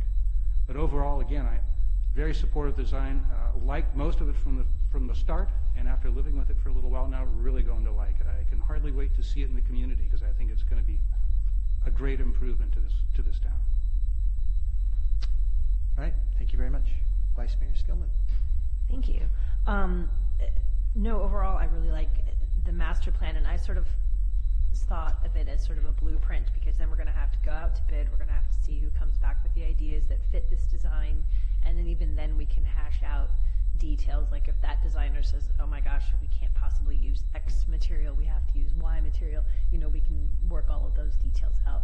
And then obviously also have more time for public input and people to come and share their opinions about the specifics. So I thought, but overall, this is really a great blueprint to hand off to somebody, and it's great that there have been feet on the ground and a lot of work around the area, because it really incorporates what we're looking for as the town. So thank you guys very much for everybody who went out and walked around and took photos and put this all together. So thank you. All right, thanks so much. Councilmember Moore. I'm okay with the design, I think. With the kiosk and the roofing, I liked Miss Avery's suggestion regarding solar on there, and maybe lighting for the evening on some of those big, more prominent signage, like downtown and things like that, so that you can go up and read it in the evening. The trails, I don't know if that makes sense on that, although they are awfully dark trails at night. And then I'm curious if there was a component that took into consideration the marquee downtown at all? Thanks. And so the marquee will be readdressed to look more like one of these kiosks? Please, John, come up if you wouldn't mind. Right, so in the master plan, I'm not sure exactly what page it's on, but there is, we outlined a spectrum of what could be done to that. Again, leave it exactly the way it is, all the way to a digital version to, you know, one or two versions in between. We can include that in what we're doing now, as long as you give us an idea of where on that spectrum. Like, you can take what's there or leave it as is. I think the other option we had was you can pretty much leave it as is, but maybe reformat the board itself very simply to match the rest of the system, or you can knock it down and start all over again and get it to match you know, all the materials and colors and everything that's part of it. We never made a decision as to where we should land on that, but if we got direction, we can do that as part of what, you know, our next step is. That was on page 49, and it said there was a missed opportunity with banners and community boards to promote the city as a place with many events, foods, shops, and activities. I like the charm of the marquee, but it's woefully antiquated, and I would like to see that if we are going to look into incorporating that into it, that we allow for future electronic there. That's what the plan leaves the option for you guys, however you would want to do it. If you look on packet page 46, that's the specific options that we looked at with that, and I think we knew that this one would be kind of a really sensitive issue that we would need to flesh out much more than we wanted to do in this master plan. So we identified a range of treatments that we could do with that sign, and I guess we decided we'll approach it at a different time. There's also you would also want to identify your threshold of what you want to spend to do it, because if you start adding a digital screen to that by itself is $50,000. So you have to make sure that you sort of set that budget first before you send us on a path, I guess, for that. Thank you. Appreciate it.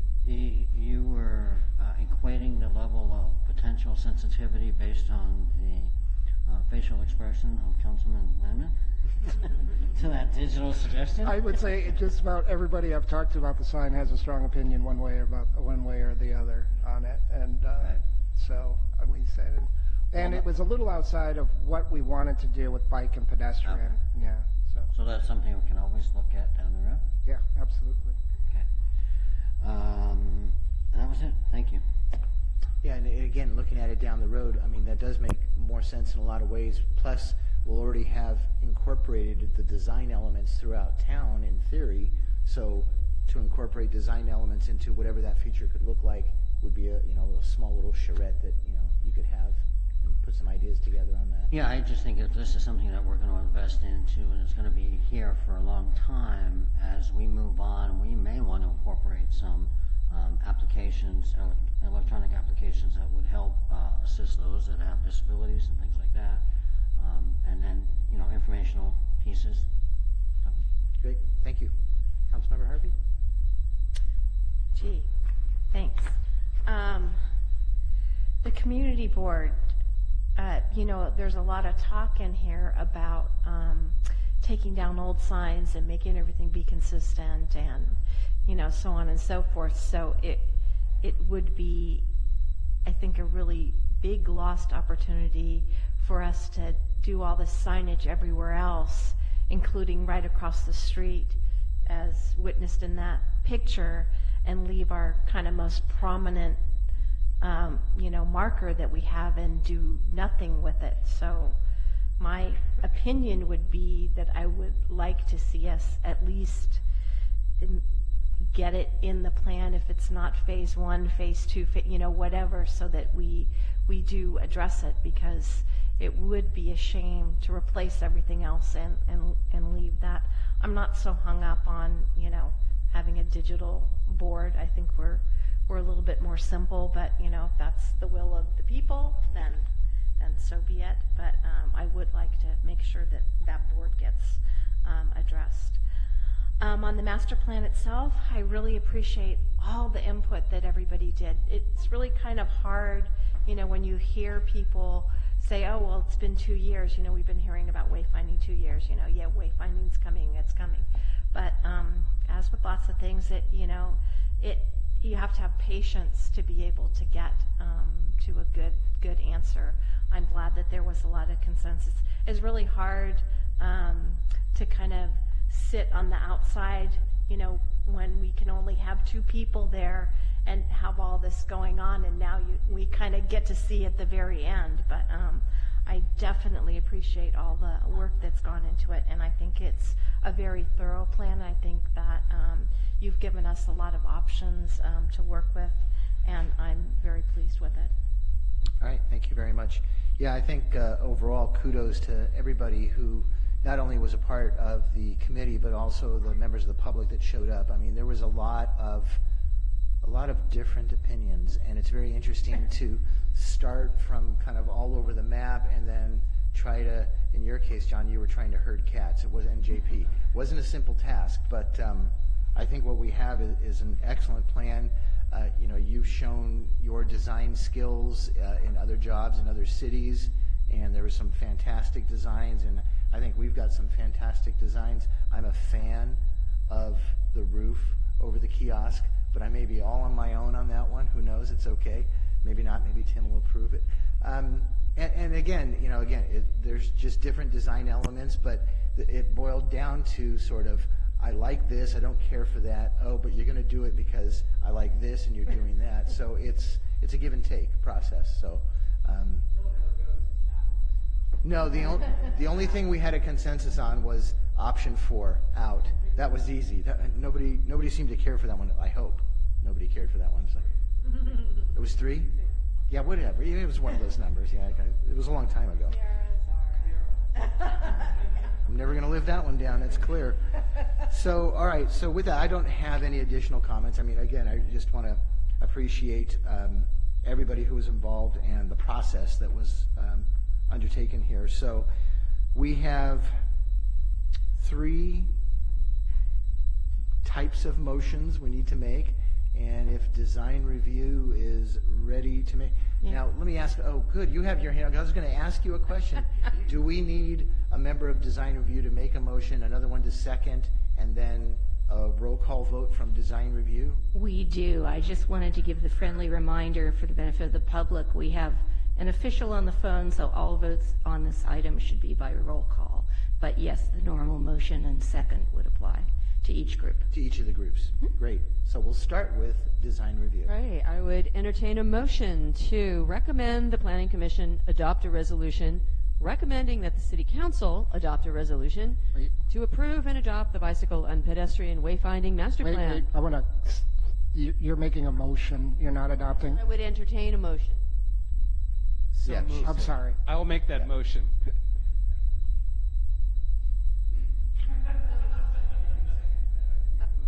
I'll second. All right, so there's a motion and a second. And we need a roll call. Chair Weaver, Aye. Vice Chair Morgan, Aye. Committee Member Glendinning, Aye. and Committee Member Connell. Aye. Good. Excellent. Thank you for that. Now we'll all turn our attention to the planning commissioners. A motion to for the resolution that we have. Sure, I move that the Planning Committee adopt a resolution recommending that City Council adopt the bicycle and pedestrian wayfinding master plan. I'll second that. Can we have a roll call? Chair Hancock, Yes. Vice Chair Whipple, Yes. Commissioner Ford, Yes. Commissioner O'Nines, Yes. Okay, we're moving right along. Now it's back to the city council. We've been given all this great direction. So I move we adopt a resolution approving and adopting the bicycle and pedestrian wayfinding master plan and dissolving the wayfinding steering committee. Second. We have a motion and a second. Is there any further discussion on this item? I'm going to say no, but I'm going to still look at everybody and just make sure. No further discussion? Okay, roll call vote, please. Councilmember Moore, Yes. Councilmember Harvey, Yes. Mayor Deloso, Yes. Vice Mayor Skillman, Yes. Councilmember Landman. Yes. 5, 9, 10, 11, 12. That was 13-0, that vote. That's pretty fantastic. Wow. Thank you all. Appreciate it very much. Mike, thank you very much for being on the phone and participating. John, thank you very much for your design. Yeah, you are, John, Mike, you are free to go at this point as well, so. Thank you very much. All right. Okay, thank you all. And at this point, I'm going to adjourn the joint meeting of the City Council, Planning Commission, and Design Review Committee, and return to the regular meeting of our City Council.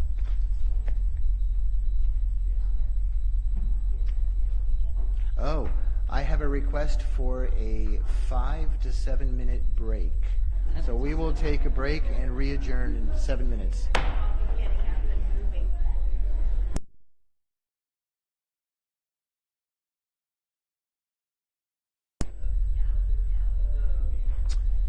All right, thank you all for that short break, and we are now going into item 9, which is citizens' business and public comment for the consent calendar items. And by the way, tonight there are no consent calendar items, just so you know. But any member of the public wishing to speak to the council on any item listed on the consent calendar, which we don't have tonight, or any matters not listed on the agenda that are within the subject matter jurisdiction of the council may do so at this time. Pursuant to the Brown Act, the council is not allowed to consider issues or take action on any item not listed on the agenda during this period. Pursuant to City Council Policy 2017-02, comments of any member of the public are normally restricted to a total of 3 minutes in length per person, for matters not on the agenda, and a total of 3 minutes per person in length for any and all items on the consent calendar. The mayor may extend the time limit for a reasonable time when a disability accommodation has been requested. I have several speaker cards here, and I'm a little confused, but I have one from George Barrich, but I do not see him. Ms. Alderman, do you have some letter from him? Or? I have a limited power of attorney to speak for him tonight. Okay. It's notarized and everything. Because I thought we discussed this last meeting too. We discussed it off camera. We did not discuss it as a formal thing. You're denying his civil rights to not allow me to act as his attorney of the PAT. Okay, could I just ask the city attorney a quick question, if you don't mind? And we haven't started your clock yet, obviously, so don't worry. City attorney? Your rules do not allow for speakers to present a power of attorney and comment for someone else, and actually it's a rather unusual provision. I don't know that I've ever seen that in other rules. Some cities may have that, but you are definitely within your legal rights to have the rule that you have, which does not permit this. If there's a writing, it can certainly be entered into the record, and you can certainly see it, but it doesn't come under the public comment rules. Okay, so I think we did that at the last meeting. You actually had a 3-page letter from Mr. Barrich. Yeah, but he does not want me to submit it. He wants me to read it this time. And it's a matter of civil rights versus city council rules. There's a lot of difference in gray areas. She's incorrect on that. Well, I'm not going to say that my city attorney is incorrect on any of this, so I have a bit of a quandary here. And so either say yes or say no. So. Well, I'm going to say no because that's what we did last meeting. And do you have? Is there something different in writing? He didn't want me to return it, to send it in. Okay, thank you very much, Mr. Giraldi.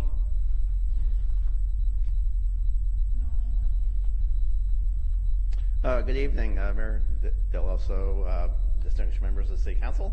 My name is Tony Giraldi. I am the Secretary and Treasurer of the Miss Sonoma County Scholarship Program.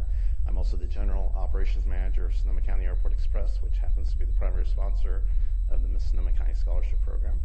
I'd like to invite members of the City Council to our upcoming scholarship competition. It'll be our 73rd annual Miss Sonoma County Scholarship Competition. Taking place on March 2nd at 7 p.m. at the Spreckles Performing Arts Center in Rohnert Park. We've got some just tremendous ladies from Sonoma County, young ladies that will be competing for the title of 2019 Miss Sonoma County Outstanding Teen, as well as 2019 Miss Sonoma County. And our 2019 Miss Sonoma County will be our 73rd Miss Sonoma County. Every year for the last 73 years, or 72 years now, we've had a new Miss Sonoma County, which is within the Miss California organization. We are the longest continuous running program, and also our program is known for having our title holders so embedded in the community, so involved. Typical Miss Sonoma County makes over 130 appearances locally in her 12 months of service. Miss Sonoma County Outstanding Teen, a little bit less than that, about 70. Actually, our current Miss Sonoma County Outstanding Teen, she will set the record for the most appearances, which will be 80 plus. We'll see how the next month or two goes. So, I would like to also thank you for your support of the program throughout the years. I know a number of you have served as practice judges, and you've been at our competitions, and at the competition, just like the one coming up, as an elected official, you'll be one of between 20 and 30 elected officials in the audience, and you will get acknowledged from stage and get a chance to wave. And thank you for your time. Appreciate it. Absolutely. Thank you very much. And we have Tyler Avery Lewitt.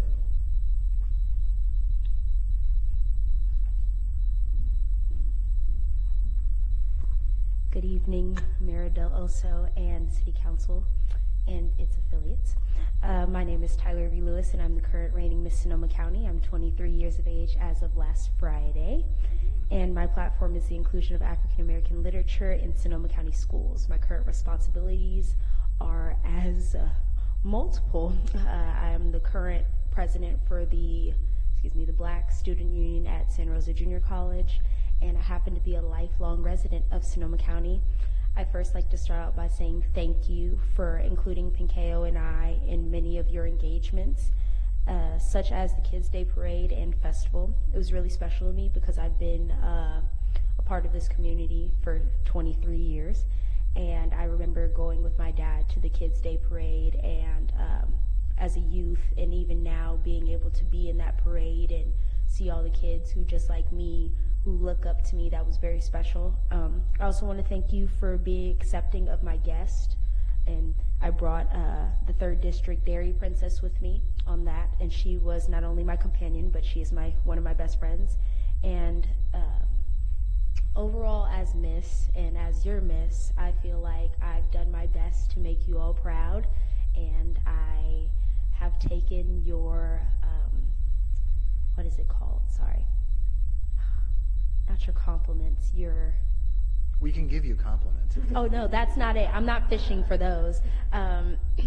Critiques, thank you. Critiques. I've taken your critiques, and I've used them in my day-to-day life, and I just want to say thank you for making my year as Miss exceptionally special, and thank you for helping me, aiding me, guiding me. I've known some of you for years, and I've known some of you for not so much as long, but I appreciate that, and excuse me, today has been a tiring day, but thank you so much, and I hope you all have a great rest of the time, and I hope you all come to see our competition. It's not something you would want to miss out on. Great, thank you very much. And if I had a problem with Zara and Zara, here I go. Pinkeo Pangsa. Yes. Here we go. I've reached the pinnacle of my career. She couldn't get Zara. All right. Good evening, everyone. My name is Pinkeo Pongsa. I'm Miss Sonoma County's Outstanding Teen 2018. I'm a junior at Technology High School. I get to go to school with Zara. She actually helps me with my physics homework a lot. I love her for that. But I'm a lifetime resident of Roanoke Park, but I actually went to preschool here in Cotati over at Training Wheels. So a lot of my earliest memories, a lot of my favorite memories as a child are being in Cotati back when the building right next to Training Wheels was a breakfast place. We used to go there all the time, get to see how to make breakfast, and that was always just one of my favorite things to do when I was in preschool, besides nap time. But growing up in Roanoke Park, Cotati is right next door to Roanoke Park, and I've always enjoyed coming down here with my friends. A lot of my friends like to skate over here, so I kind of just tag along because I don't know how to skate, but I'm there for fun.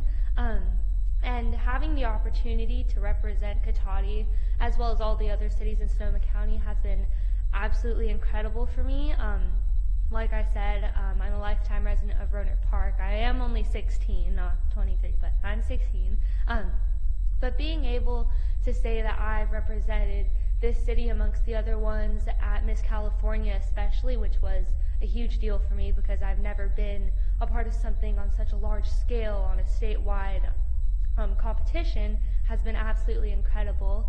And being able to grow up in this environment, I've been able to fuel myself and set higher goals for myself. I hope to go to the University of Hawaii in a few years. I want to go into psychiatry, but right now at school I'm also a part of my school's associated student body, kind of like student government, and I'm also president of a club called Interact, which works in partnership with Rotary of Roanoke Park and Cotati, and throughout both of those, and all the skills I've obtained growing up here in Sonoma County, right now I'm running to be Student of the Year, which is a part of the Leukemia Lymphoma Society, and I'm also applying to be a board member and regional director of the California Association of Student Leaders, for which all of that I owe to growing up in this beautiful county.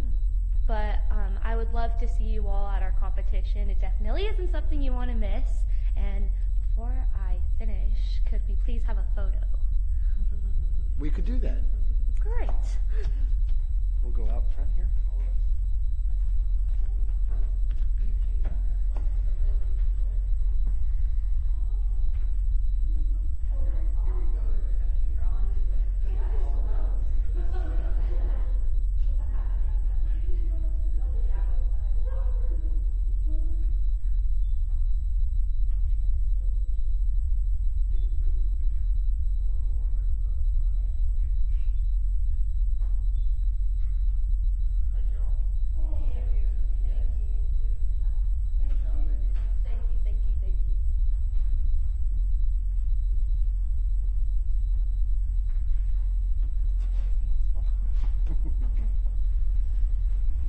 right, and is there anyone else under, oh, yes, Ms. Halderman.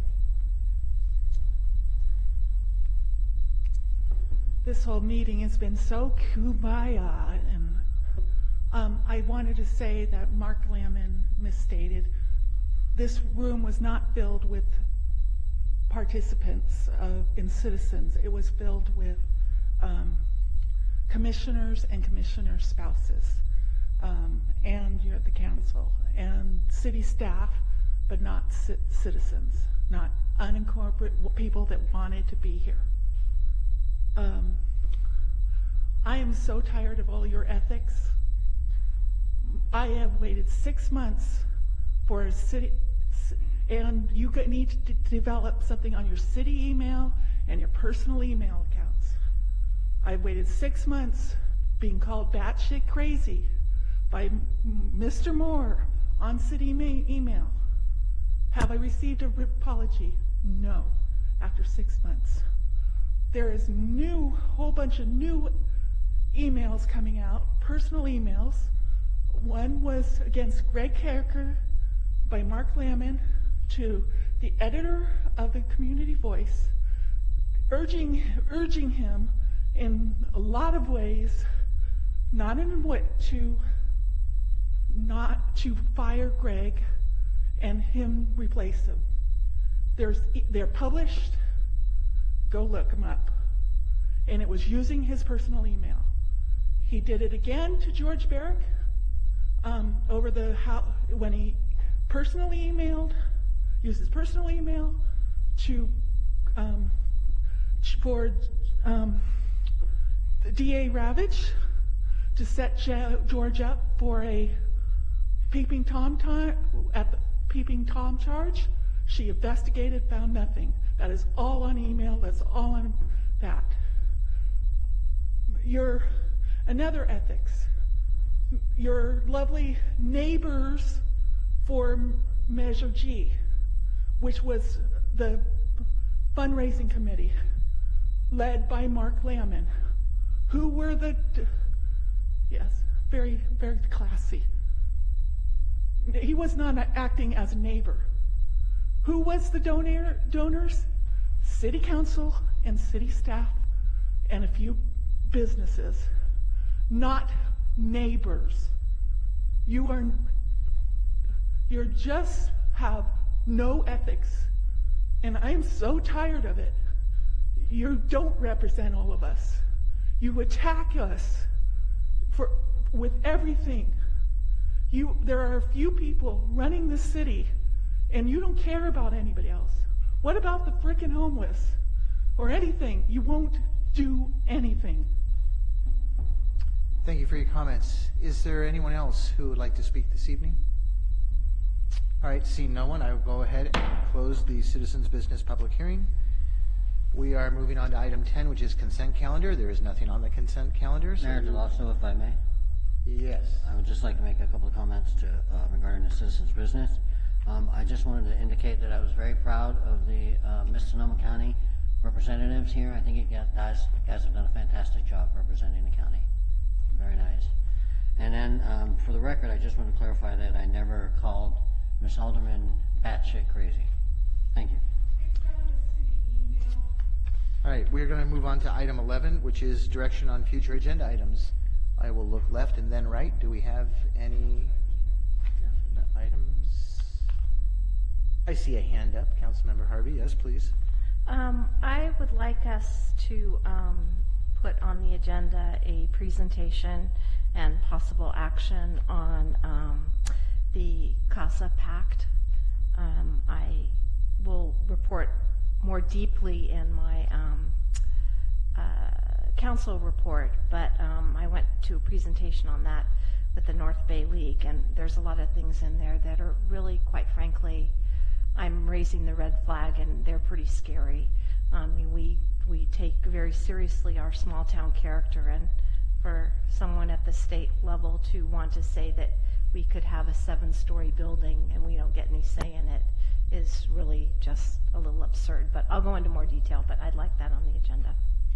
All right, thank you for that. Councilmember Moore, anything? No? All right. At this point in the agenda, if if I'm going to go about this the proper way, we would like to switch items 12 and 13. Item 12 is a public hearing on the master fee schedule updates, and I would like to move items 13A and B above those. Is there a consensus from council on that? Are we okay? I see some yeses, nods, thumbs up. We're all good. Okay, so we're going to do that. So we will now go to item 13A, which is a recommendation to Sonoma County Mayors and Council Members Association for various appointments that are up right now. And I'm going to turn that over to our city manager. Thank you, Mayor and members of the council. So I'll keep it brief. This item is to discuss and then adopt a motion to support certain members from among the Sonoma County City Councils who have submitted letters of interest for appointment by the Mayors and Council Members Association, Board of Directors, and City Selection Committees. As well, in addition to that, as well as also providing a voting designate letter. So in the packet, there is a summary from Mary Gurley, who is the Assistant City Manager and Clerk for Sebastopol, that has the list of all the different appointments we're talking about under the City Selection Committee as well as the Board of Directors. This is packet pages 125 and 126. It's followed by letters from council members from other cities who are asking for appointment to the various committees. And I will just also add that the voting designate letter is really just a letter designating who would vote in the absence of the mayor. So typically, historically, it's been the vice mayor, but if there's some change, we can talk about that tonight. Thanks. All right, thank you very much for that. At this point, too, I'd like to just put out there that I've been contacted by a number of individuals, a number of candidates, for different seats, since I'll be one of the voting members. And I think it's always a good thing to just sort of disclose that up front. And, if anybody else had phone calls, when we come around to you, I think it would be worth just saying that, yes, I've been contacted by, I can go through the list, but it was quite an extensive list. It's pretty much almost everybody who had applied for these different positions. So with that, are there any questions for city staff or our city manager on this? It's pretty straightforward stuff. So no questions. All right, well then at this point, I'm going to go ahead and open up the public hearing. I have a speaker card from Mr. Chris Rogers. Welcome. As if you don't have enough of these meetings to go to. Thank you, council members, Mr. Mayor.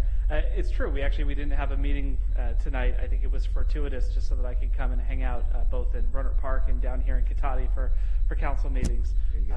My name is Chris Rogers. I'm the Vice Mayor for the City of Santa Rosa.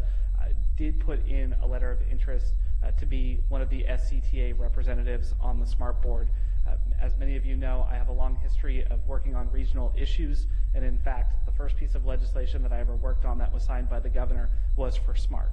So I do have a particular interest in transportation and on the SMART board in particular. I've really enjoyed having an opportunity to reach out to council members, talk about issues that are happening here in Cotati. I was talking up with Rohnert Park right before this about their pay station that they have for parking for SMART, and I've talked with many of you about how that is also impacting you. So it's an issue that is, many cities are being impacted by a poor decision by the SMART board.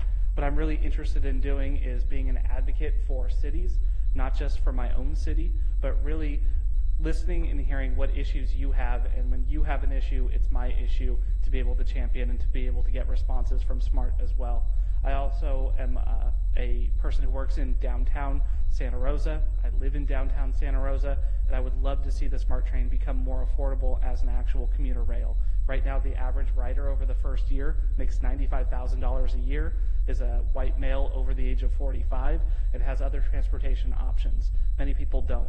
So I want to keep the commitments to cities, including getting it up to Cloverdale. I want to look at cross connections to go east-west as well, but we have to bring down the cost of the SMART train as well. Don't want to take up more of your time, and I am a big fan of the deliberative process, so I hope you won't take it as a slight, but I'll step out of the room. I don't want to make it awkward for folks, but I do thank you so much for your time. Thank you for your consideration, and I'm looking forward to working with all of you. Thank you. Thank you, Chris. Appreciate it. Anyone else like to comment on this topic? All right, seeing no one, I'm going to go ahead and close the public hearing on this and bring it back to council for discussion. There's just a couple of introductory remarks. There are a number of committees where there was one position to fill and only one applicant who applied. So in a sense, you would want to think it should be pretty simple for those. I'm not going to take anything for granted anymore, but I will say I don't want to have like a motion for like all of these single positions. I think we should go position by position, and we can go through the list. And if you'd like to speak maybe in generalities first, and then we can get into details of that. I'll turn and look this way and start with Councilmember Landman. I'll try to stay away from generalities. I might hit a couple. I'm going to start first of all by asking the forbearance of my colleagues in the audience, because normally in something like this it'd be very short, easy comments, but there's actually a lot of things going on right now in the county that make this quite different than normal. And so I have some comments I think that are very important, particularly for the long-term look of what Cotati will continue to be. So I'd ask for your patience with me. I will try to get through them as quickly as possible, but I think they're important for you as my colleagues to hear, and I believe you're probably aware of a lot of it, but also for the general public to know what's going on. So first of all, I wanted specifically to point out the MTC and ABAG Regional Planning Committee positions. Now normally, these would be pretty easy to support. We have incumbents running who don't have any challengers. Doesn't take a lot of discussion. But actually the circumstances dictate otherwise, I believe, tonight, and I'd like to explain why. We have a burgeoning regional controversy, a lot of concern that's rising up. I think you just heard from our ABAG representative, as a matter of fact, that some of our representatives have not kept the cities, the municipalities in Sonoma County, informed on an item that potentially could really change the face of this county dramatically and would very certainly change the small town values of Cotati, one thing I know that everybody in Cotati can agree on. We don't usually agree on a lot. That we agree on. And I'm speaking basically of CASA. The CASA Compact is a process out of MTC and ABAG. It's a formation of 9 Bay Area counties. It's a regional effort to try and do something about increasing housing, which is a noble effort. Unfortunately, there are some problems with the way this has been done. It's been done without including all the stakeholders, basically the cities that are going to be impacted by this, and it's being delivered so far in a one-size-fits-all. Just imagine trying to fit the garment that fits San Jose and Santa Clara to Petaluma or Cloverdale. It doesn't work. I'll give you a few quick highlights from this that were made public about 2 weeks ago when this first came out in a city council meeting in Rohnert Park, that actually our local newspaper, the Community Voice, was the only one that covered and made this known. That was kind of the eye-opener for everybody in this county. First of all, would be in general a loss of a lot of local control. We're talking 5-story buildings by right everywhere by smart stations in this county, and 7 stories with a density bonus. So what we're talking about here is really 7-story buildings around all the smart stations. We're talking 3-story buildings by any busy bus line. Now there's some question what level of busyness might be and how many cities are impacted, but just the concept alone is worrisome given that that number could be mutable. This is a particularly interesting one. The state will demand a list of all city-owned properties, and then the state can decide if we're using them efficiently. Now, what the decision points would be for efficient use just scares the living heck out of me. But if it is found not to be efficient, the goal is to take that property and build housing on it with absolutely no local control. Now, I asked you to picture something like Delano Park, a little sliver of a park connecting two streets. Does that seem efficient? Could you see the state coming up and building a 3-story apartment complex in there, perhaps? What about Veronda Folletti? Our public loves that. Is it the most efficient use? Should we stack a bunch of housing there? These are the decisions that if you're not representing local people you get wrong. They want to streamline the approval process for certain projects by exempting CEQA, by giving density bonuses, and cutting parking requirements in half. Now, those of us, particularly our friends over in Santero, in the past had a project that was not impacted that greatly, but didn't have the parking it should have had, and they've suffered for years from that. We're still trying to get that one fixed.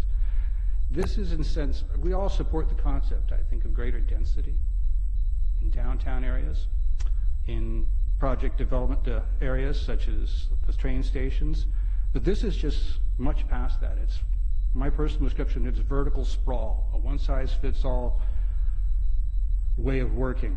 And this is proposed to be paid for through $1.5 billion in new taxes, raised through a number of different potential ways, potentially raised through increasing sales tax, a tax on vacant homes. So if you have a second home that's vacant, that could be taxed.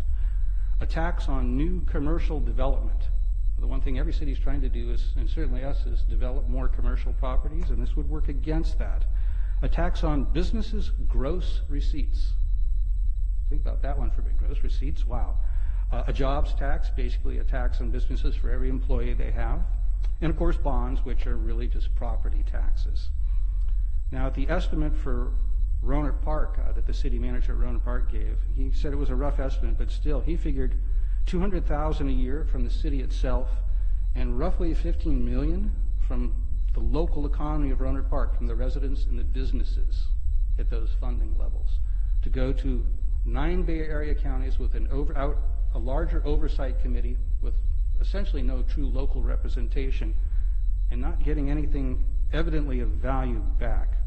Now, I gave that long description because I wanted to point out that the two people who would normally be easy votes, our MTC and ABAG RPC reps, Jake McKenzie and Julie Combs, have both voted to move these recommendations forward to the legislature, bypassing any meaningful input from the city councils.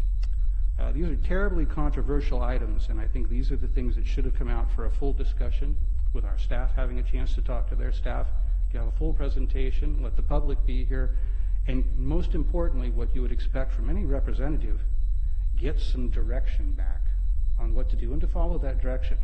Unfortunately, that didn't happen here or anywhere else in this county. So obviously, I think you can guess from the tenor of my comments, if there was competition, I just well might be supportive of that, but we don't have competition for those positions tonight. So the first thing I wanted to suggest, I would recommend that we tentatively direct our mayor to support, but give him full ability to adjust his actions depending on the circumstances, as I see this to be a fluid situation up to and including at the meeting. And the best direction I think we could give him is to work in the best interest of Cantati constituents and recognizing the small town values that this community has. However, and now I will start to wrap this up. Again, I apologize, this is way too much, but it's important. We do have a choice in the smart picks. We do have a choice to send a message here, a very clear message. I should we'll save that for a second. Now, I've received, you asked for me to share this, I've received an order request for support for the SMART position from Chris Rogers, who is here, Melanie Bagby, Jake McKenzie, Joe Nyokas, and Kathy Miller. Some worked harder than others reaching out, contacting me with more information, more times, talked with me longer, approached me different ways. All these, and some had some very good messages. All these different things influenced me, and it brings me to a position where I'm not going to get specific, but in general, I want to say I would lead with tonight supporting Vice Mayor Chris Rogers. We know him very well from his work with Congressman Mike McGuire and Assembly Member Michael Allen. What I like is he's always, not just through this process, but in the years I've known him, got the values for small cities and understood that. He's never pushed the Santa Rosa, we're a big city, and we should have a seat at the table line, but instead has shown a focus on finishing the northern part of the sector for unserved cities and getting costs down, which I'm glad to hear him mention tonight, because that was an eye-opener. He's the only person that mentioned that. As a second choice, I personally would support Mayor Melanie Bagby, another very hardworking and very involved new elected that I've worked with quite a bit now in just a few years that she's been elected and had many good experiences with. And I suggest that also because that recognizes and respects Cloverdale's ongoing need to be involved in this process so they can get service. And my apologies, I put those forward because I'm open to discussion. I certainly wouldn't vote against Mr. Nayokas or Ms. Miller if that was the will of the council for that number 2 position. But I do want to strongly, very strongly encourage my colleagues not to reward Mr. McKenzie's lack of representation of us by allowing him to continue on SMART. I would ask you, how can we trust that he would represent us well on an important regional board when he's failed very strongly, in my estimation, and many people's estimation, in supporting us on a separate important regional board, which is MTC. I would point out that I understand during the break I was able to see in social media Mr. McKenzie was not supported by SMART by his own council tonight and was removed from Sonoma County Transit Authority and the Regional Climate Protection Authority, those he's had for years. So I leave you to consider that with this last couple of thoughts. One, during this process it was argued to me that Mr. McKenzie's seniority is a valuable asset. And I agree, in general, seniority is a very valuable asset. There's something to be said for that time. But thinking about it in this case, I think it goes actually the opposite way. If we can't trust you to work, number one, report out to us what's going on, understand and reflect the needs of our communities, and then follow the direction we give, then is that influence actually to become a negative? Do we really want somebody that won't do that with their hand on the wheel that knows how to steer it? I would argue the exact opposite, actually. So bottom line, I would just end, and again, thank you for your patience, but ask you in your votes tonight to protect the interests of Cotati as a small town, and let's pick any of the good choices we have. I've shared mine, but any of the good choices save Mr. McKenzie, because I think a message needs to be sent, and that will be helpful to us going forward with this challenge that we'll face with CASA. So thank you for that, Mr. Mayor. All right, thank you for that. It was long, but it was there was a lot of good background information in there, so I appreciate that. Vice Mayor Skillman? Really? I have to follow that? Okay. Yes, you do. Just say. Okay. So I had all 5 of the people who were interested in the SMART board reach out to me. I do want to disclose as well, I work with Kathy Miller, so I have a little bit more one-on-one just because I see her at work every day. She does construction and I do personal injury, so we actually don't work on the same cases, but we are in the same general proximity. I also appreciated, though, in her letter when she talked about her previous experience, 4 years, I think she said, on MTC, SCTA board. I'm getting my letters mixed up. So she's been on the SCTA board, working with Petaluma Transit Advisory Committee, Petaluma Pedestrian Bicycle Advisory Committee. So anyway, and I've had a little bit more opportunity to speak with her because it's easy to just come down to my office rather than try to call me 4 times while I'm ignoring calls because I'm trying to get motions finished. And I've worked with both Chris Rogers and Melanie Bagby, so I also would be supportive of either of those as well, just as far as I know, as they've demonstrated that they definitely do follow through with any of their work projects and their interest. And I know Melanie especially was concerned about keeping one of the northern cities on this SMART board to get that connectivity going. And then I know Chris as well, obviously, because of the years that we've worked with him even before he was elected. And he definitely has the energy and the drive to take care of any project that he commits himself to. So the only thing, since this has come up with the MTC and the ABAG, I was just curious if I don't know if staff knows this or if somebody, one of my colleagues knows this. What do we do in the event that we've only had one letter and we're not interested in supporting that person? Do we just not support that nomination, or do we? Well, I suppose that would be an option. I mean, I think we've all been in these meetings before, mayors and council members. I've never encountered that before, but you know, if you want to refrain from voting because there's only one nominee, I suppose that's an option. Okay, because I was going to say there's no chance for the city another manager. person to submit a letter of interest either, so. Does the city manager I don't have a know. comment on that? Did you want to comment? I was just gonna, I was only gonna add that I certainly can, it would be after the meeting, but I certainly can confirm if there's any specific bylaws that regulate it, but I would think that if the councils give their voting designate the ability to choose in the meeting itself, that would be permissible. I mean, usually the issue is the council has already directed them to vote a certain way, and then they're in the meeting and they're stuck with the direction they've been given. So, you know, I think, you know, if that's the will of the council, I don't see why they couldn't abstain or vote.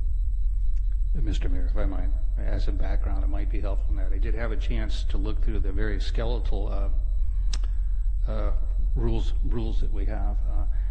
Basically, there's a couple of options that seem clear. Number one, it appears that the chair would have the ability to extend the nomination period for as long as they may wish if there was any controversy. They list a few, but they limit it with some very good legalese to not include to others.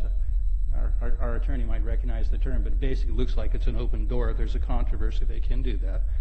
And I do remember, Susan, you might remember, back in LAFCO, like about 7 years ago, we had a holiday nomination period that closed and somebody missed it. Cities started voting, and then suddenly it was opened back up for the nomination period. So we have done that in the past. That is something. The other thing I think you could do is they could take, it looks apparently from looking at the rules, that they could take nominations from the floor. But it's really problematic because nobody's had a chance to vet them or talk about it as a group. So that's why I was just suggesting, who knows what's going to happen with this in the next week or week and a half. Let's give you as much flexibility as we can, and we'll see. I agree. I would have the temptation to say I don't want to vote for anybody yet until this goes forward. But I don't know if that really gets us anywhere. So we'll see what happens. I have a feeling we're not alone in grappling with this issue. Okay, thanks. I didn't want to open up a big can of worms. I was just really curious what would you do in the alternative. So anyway, those would be my recommendations, and I would just sort of want to do that open-ended, actually trust you to use your best judgment in the meeting. Okay, do you have a preference to the three names that you did put out for SMART? Like an order of, I would say this person is my highest priority, this is my second highest? Honestly, not really. Okay. I mean, I think they're all equally qualified. Sure. I'm keeping tabs of everything, and I know Mark gave a little bit more detail, so that's fine. Thank you. You done? All right, Councilmember Harvey.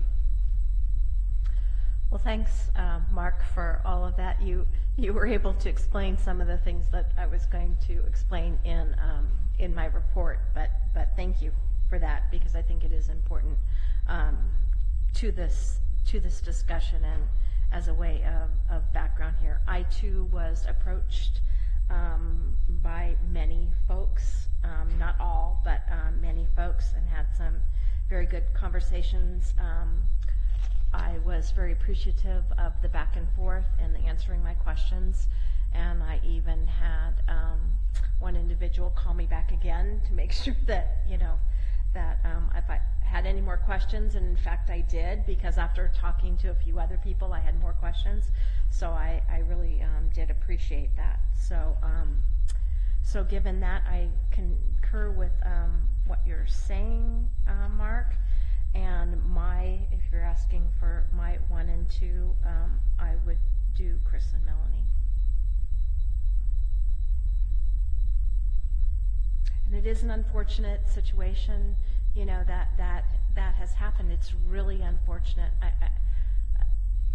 Again, being in a meeting and getting surprised and having, basically, I was in this meeting with, Solano County and, Vacaville and, all over Marin and all that, and people are just like, so it's even broader than Sonoma County, because basically this has been kind of hidden away for the last, 18 months. Some of it, maybe there would have been an opportunity at mayors and council members for us to get, a lot more information, but we do depend upon people to raise those red flags. When we hear those red flags, we need to know about them so that we either individually as councils or collectively as a group, have a way of doing something about it before it's voted on. And I get that this thing is not legislation that went into effect, but unfortunately, the way it's been presented at the state level, it implies that we agree with it. So our legislature folks at the state level think we're on board with this. And so anyways, that's my 2 cents. All right, thank you very much. Councilmember Moore. Well, I know it's going to be shocking, but I also had a barrage of people contacting me on this. And to make a long story short, I would support Mr. Rogers, and I would support Joe, because I think Joe has a more broad view of that, and other than just Healdsburg and Cloverdale. Eventually his view is potentially even going east. And I think that would be a wonderful connector to really make it a regional program down the road. So that would be my 2 support. Okay. And before I let this slip away, and I don't know, Vice Mayor, if it was clear with you as well, on any of the other positions, did you have any specific comments or recommendations you wanted to give me?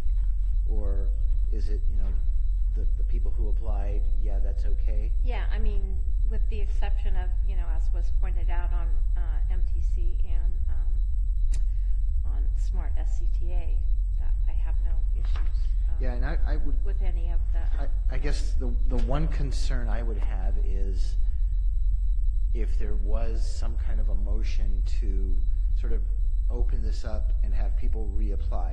And my concern with that is you've got people who have applied, you've got people who are, in my opinion, qualified to do that.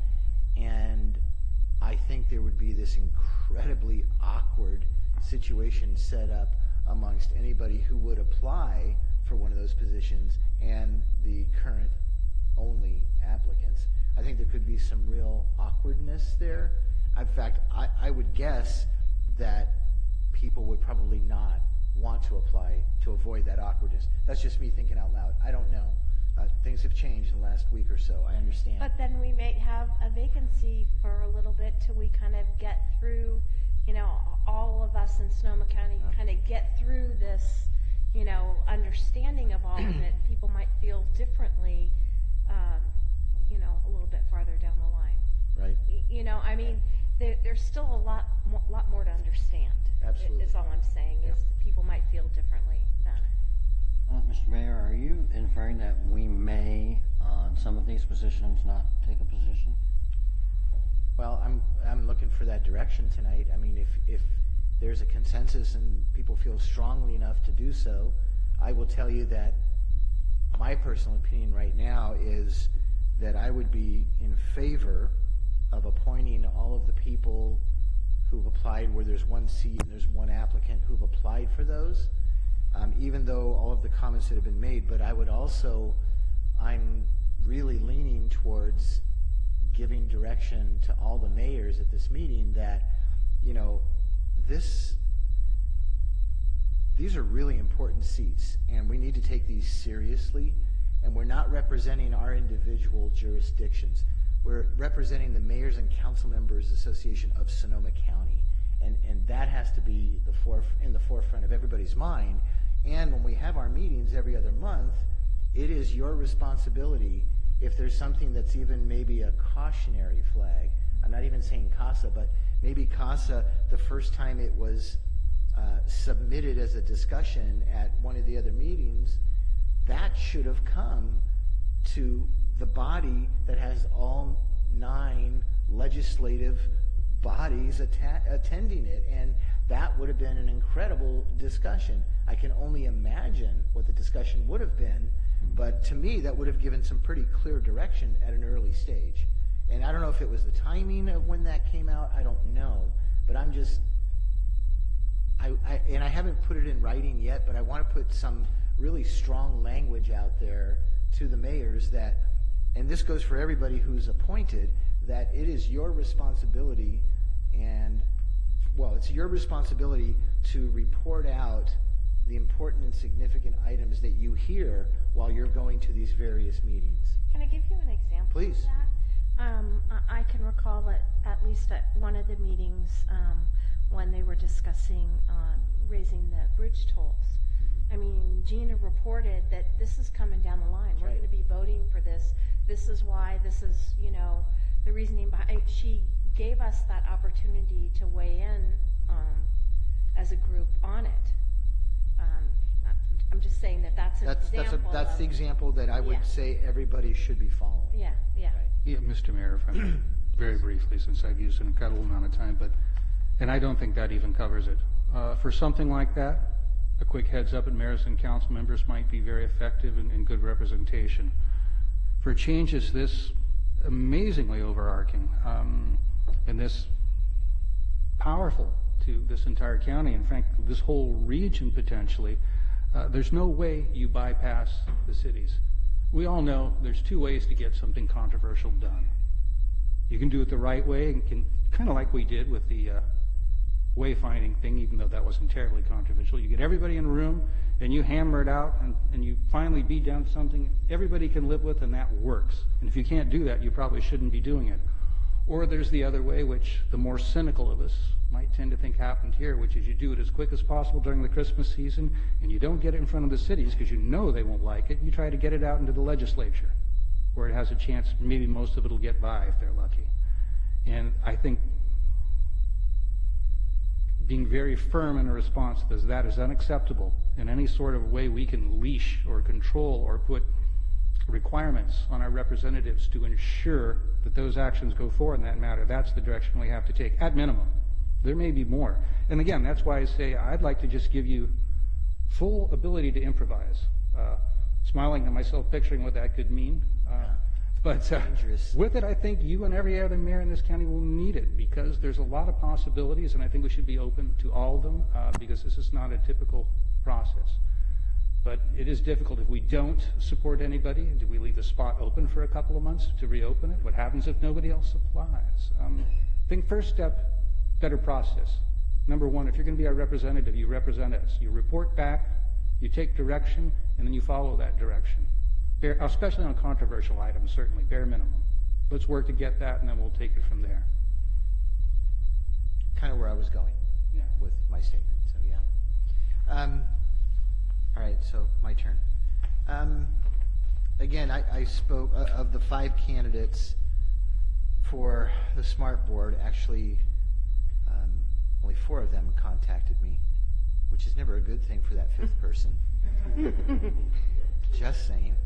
But putting that aside, I had some very frank conversations with a couple of them, and at this point in time, I've been thinking about this, and by the way, I think last week I must have had at least 30-ish emails. I'm sure we all got them, mostly from Sonoma County Bike Coalition, but there's a lot of individual ones that I received as well, saying, this person would be the right choice for these reasons, and so on. So my approach to this was twofold. We have 2 positions to fill. One, I feel there's some level of importance to keep the North County on the board, meaning Cloverdale or Healdsburg. And I really think that's important, because I think they need to have that voice to hopefully someday get the train up there. So that was a goal in my head. And then the other one was of sort of remaining candidates, who's really the most qualified, will have those regional connections, which I think is really important. And I'm not saying that Jake does not have those, because I think he really does. But my opinion, and it changed just last night in talking to somebody, would be Melanie and Chris. That was kind of my opinion. So right now, it looks like it looks like Chris has a vote from all of us. Melanie has 4 votes. Joe's got a vote, and Kathy's got a vote. So I'm assuming our direction, but I want to see how people feel about that, that it would be, we would recommend Chris and Melanie to the SMART board. Is there any dissension on that? I mean, you had... Would be my dissension there. Would be, yeah, you would rather have Joe on there? Because I think it represents North County as right. Close to Cloverdale, and then he has a greater regional vision and much more supportive, I think, of the pedestrian trails and the bike trails that should be going hand in hand with the SMART. Okay. All right. Which we saw a lot of outreach on that. Yeah, yes, agreed. I'll leave it at that. Did I ever open this for public comment? I don't know if I did. I did? It was so long ago, I can't remember. Yeah, Chris spoke. Yeah, Chris spoke. Chris spoke. And then you asked us. And then you asked. Right. Okay, I'm covered. It was a while ago. Good. It's all right. No. Did Zara talk? I can't remember. No. Sarah did not. Let's not go there. All right. Did not want to talk. So, in lieu of a roll call vote right now, it would look like we would be a 5-0 vote to move Chris forward and a 4-1 vote, is it safe to say, to move Melanie forward? Apparently. Okay, unless you want to change your vote, that's up to you. I'm just saying without taking a poll. No, that's fine. Okay. So, I think I have my direction pretty darn clear here. On one position, 2 positions. Yeah. Now, so that takes care of the big one. Now, all these other positions, do we need motions for these individually, or is this just direction to the mayor? For you. You asked for a motion. The report indicates that there should be a motion. I think, frankly, you could go either way, but you could have a motion to support the 2 candidates you just mentioned for that particular committee, to support the members who have run for the 1 position only, and for the SCTA SMART committee to take flexibility and act within your best judgment on those 2 appointments. MTC, I'm sorry. MTC and ABAG. Totally got that. It's okay.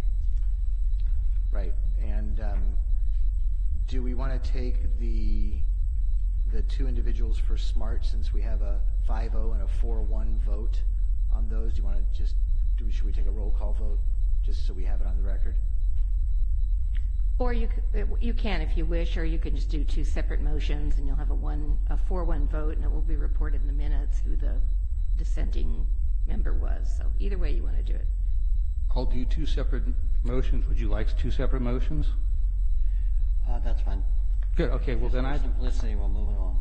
Very good. Let's do that then. So I'll begin by making a motion to move support for Chris Rogers and Melanie Bagby for the SMART appointments from the city of Cotati. I'll second. Motion second. I'm not going to call for any further discussion because we've had a lot. All in favor, say aye. Aye. Opposed? Aye. But you're really only opposed to one of them, aren't you? Correct. This is where it gets. That's You the fooled problem. me. I thought you wanted a separate thing so you could vote no. There should be separate motions for each of them. Yeah, it has to be. Yeah. Because otherwise. I mean, if we really care about recording that distinction, otherwise we're still good with majority. Yeah. Okay, yeah. You've got the majority. Let's move on. Yeah. Then all the other positions, at this point in time, you're fine if I was to vote in favor of these individuals. Are you okay with me adding some kind of strong language to all the mayors for at least a discussion? I would be in favor of if you went through each particular one, and then if we chose as a body not to vote on a particular position, then we don't have to vote on that position. So you want to go through each of these? Yes, please. Okay. What if- Can I make one suggestion? Can I make a motion that we support everybody who has applied for the positions, and then I'll list everything except for the 2 that are at controversy, and then we just have one. Yeah. Then we have just two separate motions to talk about the two in particular. Sure, you would just have to list each position. I can totally do that. I would move that we adopt a motion to support Teresa Barrett for the Bay Area Quality Management District, Gina Bellaforte for the Golden Gate Bridge Highway and Transportation District, Gina Bellaforte for the Remote Access Network Board,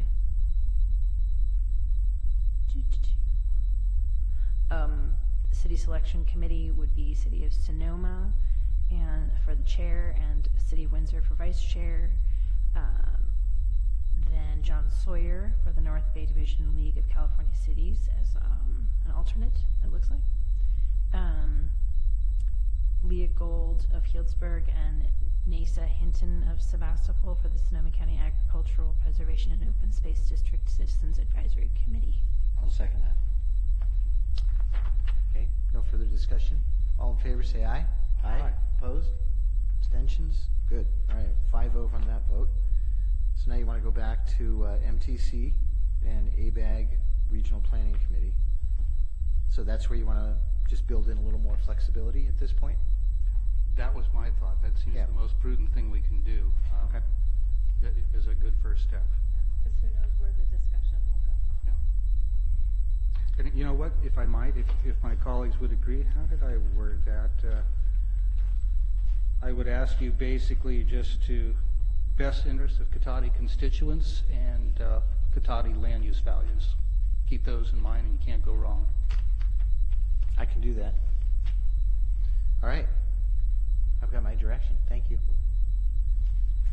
We're now going to move on to item 13B, which is review and possibly change council assignments as representatives and liaisons to various committees for calendar year 2019.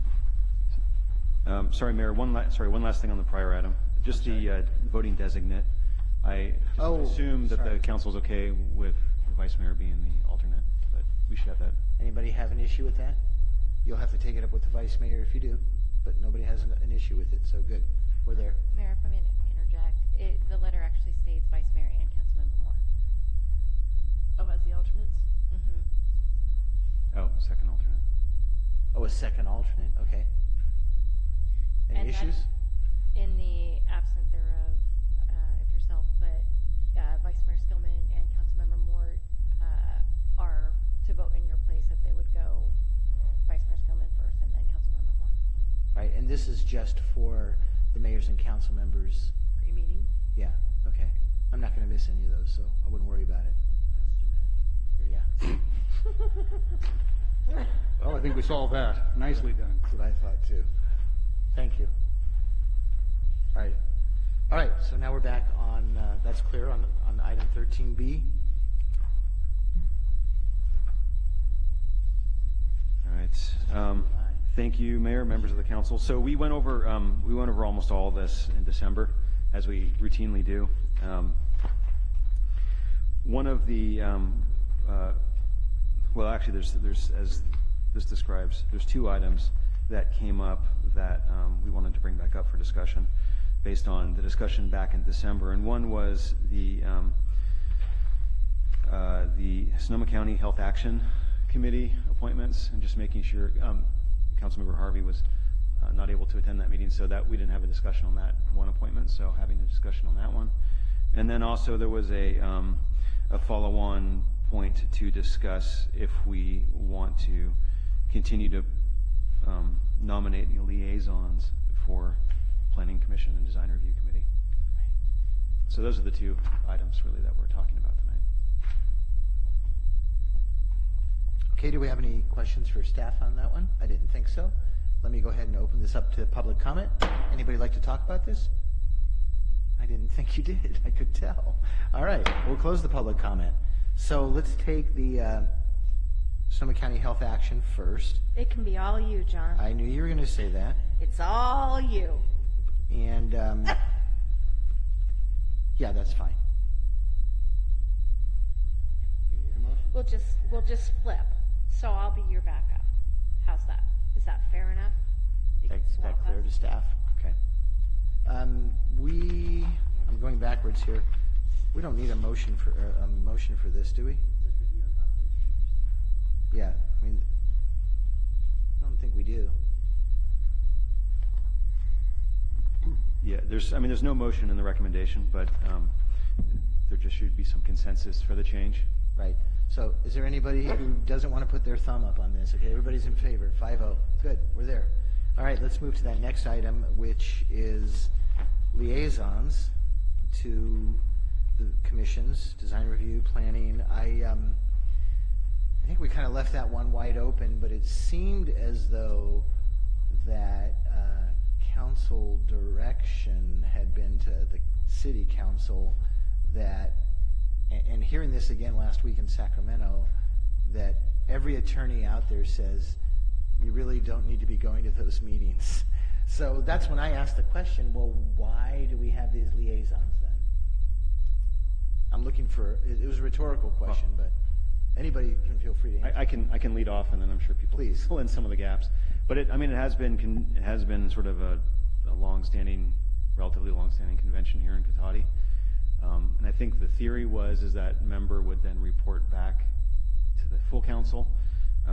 The awkwardness that you speak of is that the Planning Commission and Design Review often are presiding over quasi-judicial land use decisions, and you're taking information forward before the body hears it, which from a legal perspective, it makes attorneys nervous because you're potentially biasing a future decision, depending on what you say. If you're a loose cannon and you start talking about stuff on the council meeting. Were you looking at me when you said that? I think he was. I think you were. I'm just saying. Yeah. No. I think he was. I'm not pointing any fingers. I'm just saying. That's the theoretical concern, right? Right. So that's why they were recommending to really keep those separate and not have the blending of the two. Mm-hmm. Yeah, I've been thinking about this for the last couple of years, so I think it's legitimate. Are there any questions for staff on that? Or, I'm sorry, were you done? Yep. No questions at this point. I'll go ahead and open the public hearing. If anybody would like to comment on this? Seeing no one, we'll close the public comment period. And I guess I'd be looking for a motion then on what we want to do. Well, I'll make a recommendation that we drop the council liaisons for Planning Commission and Design Review. I would second. Motion second. Any further discussion on this? I was just going to comment, I think too, though, that we have the kind of relationship that if there was something that was significant, that somebody from the Design Review or Planning Commission would reach out to Damien or to staff or even to one of us and just say, hey, this is coming up and we may want to discuss it with staff before it comes, so I think there would be an exchange of information that would be allowable under the Brown Act, but it wouldn't require one of us to physically be at the meeting. Sure. Sure. Okay, thank you for that. All in favor, say aye. Aye. Opposed? Abstentions? Okay, that's a 5-0 vote. Thank you for that. Now we're going to walk backwards in the agenda to item 12, in the public hearing of the master fee schedule update and changes. Thank you, Mayor. I am Lauren tonight. For the moment. Anyway, this is something that you also saw last fall, and as just to point out again, prior to the thing that we did in the fall, there was a variety of different fee schedules around, and we went through the process of consolidating a lot of different fee schedules into a single one so that it's easier for the public to find fees that they're looking for. It also makes it easier for us to keep track of which fees are adopted and in place, and so we can maintain them easier. After the mashing all these tables together and adopting it, and I will say that the process was intended to be an annual process. So every year we just revisit it and put it on a schedule, right around the same time we do budgets. But there was a couple fees in this case that were, when all these things were mashed together, they were missed, and they're important enough that we thought we should take it forward before the normal annual cycle. So this should hopefully be the last time that we talk about it until we do it annually. But there's just a couple things that were mostly on there already, but they just got dropped in the consolidation. There's so many different tables we're putting together. In the staff report, you will see the fees and minimum deposits, and the ones that are new from the one that was adopted in the fall are in yellow. They're highlighted in the council packet. So with that, I guess that's pretty much it in a nutshell. I'd be happy to answer any questions. And one other thing I'll just point out, 10 o'clock. Yep, I just wrote myself a note. So, any questions for staff? Yes, Councilmember Harvey. So it's probably just me that I'm confused, but on page 27 of the fee schedule, 121 of the packet, the second, actually the third table, it says the following fee table only applies to events that do not charge an admission fee to the general public, yet the heading of the thing says with admission fees. Is that like, am I,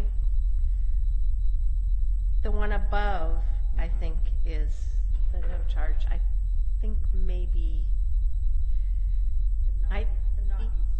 yeah. Yeah, so you're right. It's events that do charge Okay. an admission fee. I just thought maybe All right. it was me, but Yeah, no, good catch. Okay. Thank you. It was you. Yeah. sure. Any other questions for staff? Now, seeing none, at 9:58, I'm going to open the public hearing. See if there's anyone. Ms. Alderman?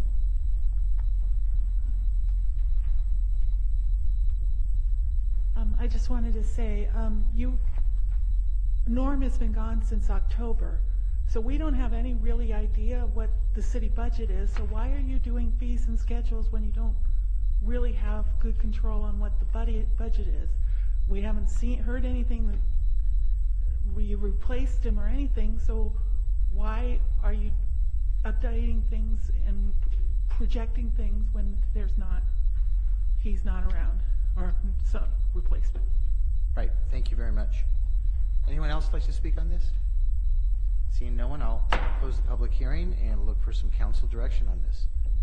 I'd move to adopt a resolution updating the master schedule of fees and charges for city services with additions to engineering and public works and minor changes to the administrative services and the police department fee schedule. And I'd be happy to second that, Mr. Mayor. Motion and a second. Do we have any further discussion? Seeing none, all in favor say aye. Aye. Opposed? Abstentions? It's a 5-0 vote. And the time is now officially 10 o'clock, which means we need a motion before we turn into pumpkins to continue. I'd like to motion that we continue the meeting. We're almost done. Great, thank you very much. Is there a second for that? Second. Motion second. All in favor say aye. Aye. No opposition, no abstentions. We will continue. We are on item, and I'm going to open this for public comment. Thank you. I was going a little too fast there, sorry. My paratransit bus is coming at 7:15 a.m. You guys really need to, this meeting did not need to be this long on these items. So I'm now getting up, it's probably 5:30 to get 7:15 to start a whole day, and I might not be out of here until 11 at this rate. So just please hurry up. Thank you. We're doing our best. Item 14 is the city man. I'm going to close the public hearing. Item 14 is the city manager's report. Thank you, Mayor, members of the council. So the first thing I'll just tell you about is something that's been in the works for a while. I've mentioned the beats for the police department, that our officers, they patrol the whole city, but they have certain areas of responsibility that they patrol on a regular basis and are more familiar with. And we're continuing to evolve that program. So we set a shift change, a police shift change in early January. So starting this year in January, we're expanding, or I should say combining our areas of responsibility with elements of the Neighborhood Watch program. So what that means is that we have an officer that's assigned an area of responsibility and will be the primary contact for residents and businesses in that area. And several times a year, they will organize a neighborhood meeting that will take place where safety topics can be discussed. A summary of arrests and other activities in that area can be made available and discussed with whatever neighbors or residents want to, come to those meetings. And on our website, we have a map of the areas, and we're working on putting up the contact information for the officers for the areas so that people can go to our website and find that and email the officer, both just to relay concerns, ask questions, or also just get on the list for these meetings, these neighborhood meetings. And just a reminder, just obviously always report suspicious activity 24/7. Don't feel bad. You won't hurt anyone's feelings if you call dispatch and say you see something that looks out of place, because our police really rely on, the community to get ahead of things and not wait for bad stuff to happen first. And that number is 792-4611. And so the police line is, if you see something, say something, right? And 911, of course, is for emergencies only. And I also wanted to extend congratulations to one of our dispatchers, Christina Montoya. She was selected as Representative Mike Thompson's Public Safety Hero of the Year. We just found out today. Nice. Yeah. And there's only, if I understood it correctly, from Sonoma County, there's her and a fire captain from the city of Santa Rosa, from the whole county that's nominated by him. So it's a very big honor. And it was about I won't drone on forever, but it was about a burglary that happened at a business in Cotati, and they were looking for the person, and the person had left the city and was down in the Pengrove area, and Christina was proactive enough to notice in the computer system that the police use that there was similar descriptions of what that individual was down in Pengrove, not in our jurisdiction, and was able to put the two pieces together and get the cops down there, and they arrested this person who had a firearm before they were probably about to use it on someone. So it was a great piece of work. So anyway, we're very proud of her for that. So thought I'd bring that up tonight. And then on construction, the P1 sewer is still cruising along, although I should say it's been stalled recently with the rain because they don't work in the rain. But it's not raining this week, so they're back in the swing of things. We are still expecting them to be finished in February sometime, weather permitting, of course. The lighting project, we're expecting the final electrical work on the plaza and School Street very soon, hopefully this week, with McGinnis and Marsh Pathways to follow soon. Just the process with PG&E's been painfully slow, but we're getting there. So it should be done shortly. And then also just to report that we got some grants. One of them you already know about. We had the $675,000 for reconstruction of the roadway on East Cotati. This is between the railroad tracks and Sunflower, so we're waiting on the authorization to bid the project from Caltrans right now. So we're fairly far along in that process.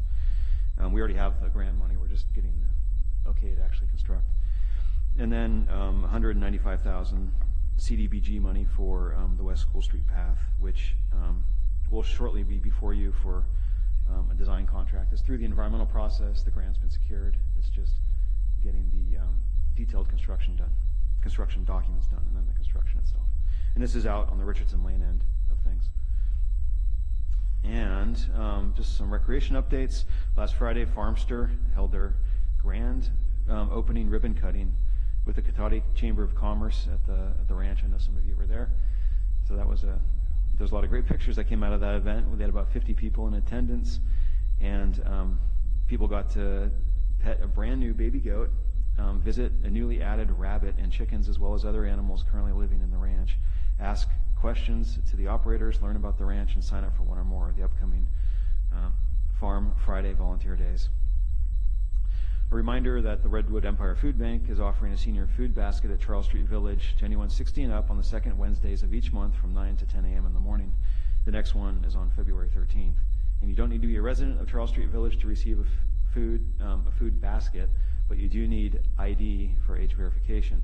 And this is a new wrinkle that I found out when I was down there last time, is that the food basket is something that's pre-packed by Redwood Empire Food Bank. You need to be 60 or over to get that. But they also have tables put out with food, so anyone of any age can come for the table stuff. So that's a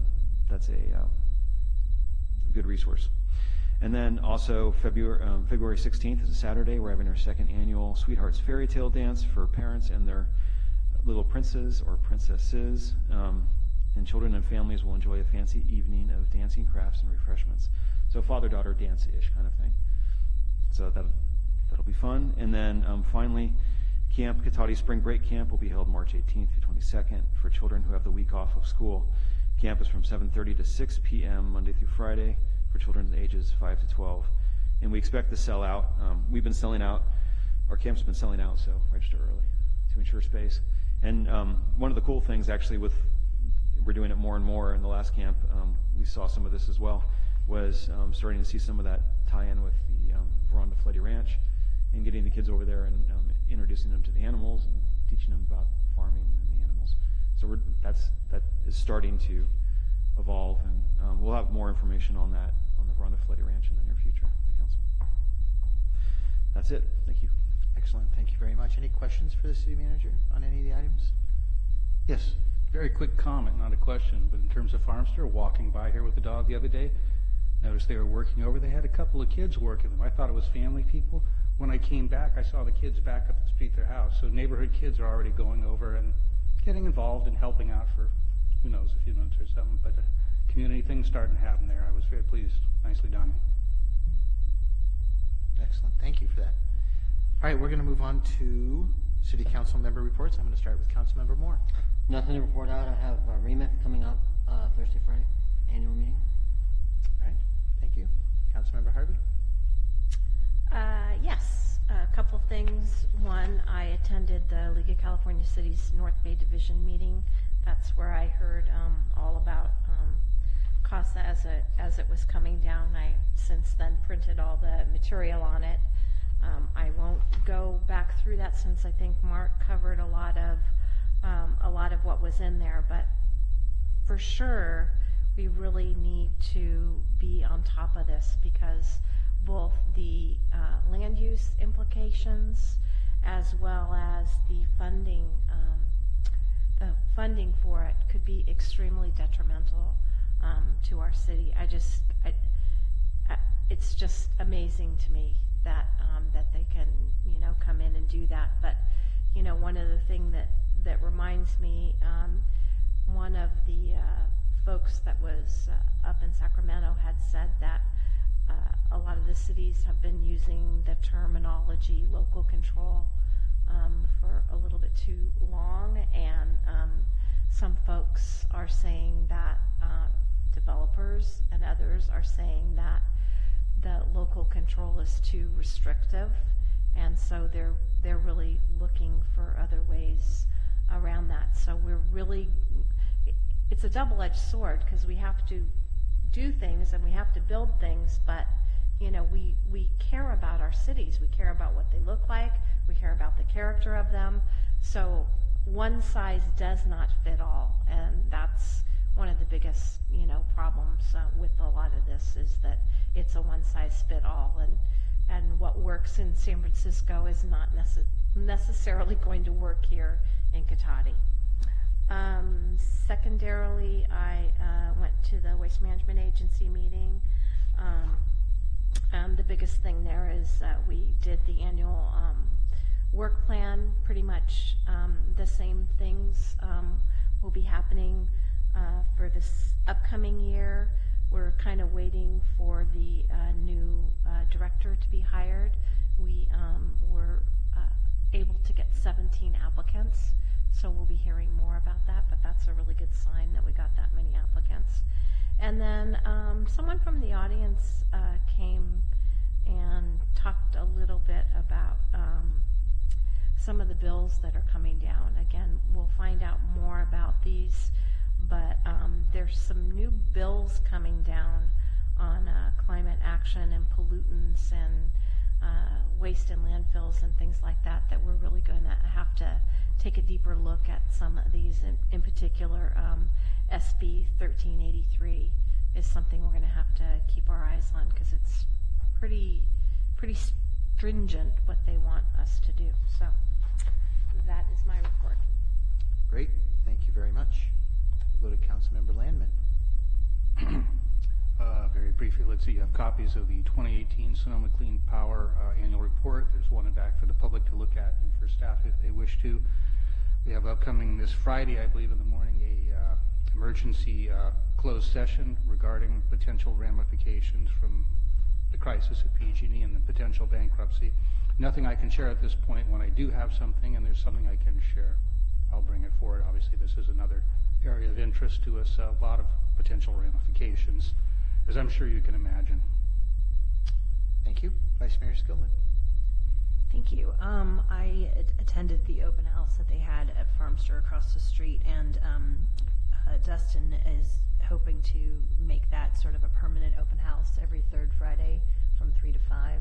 So if anybody is interested in coming by as a member of the public, it's a great thing to do, and it's very casual, and he was letting everybody hold the baby goats, which was just adorable. It made it very difficult to go back to my office afterwards for another couple of hours. But anyway, one of the great things, a couple of the highlights as far as information that was shared was that Dustin commented that he has often seen Jenny Folletti out, and she'll come to the shared fence and comment to him about how wonderful it is to see the animals there and give him some history about the property. And so he said it's been wonderful to get that feedback from her about her being pleased with how the property is being handled. And then also I spoke with the woman who actually owns the animals who are being housed there on the farm, and she was commenting that just from her personal experience, the issues that she had with the farm that she had owned out on the coast, excuse me, she was saying that it's really important for her to feel like she's preserving the historical nature of the property.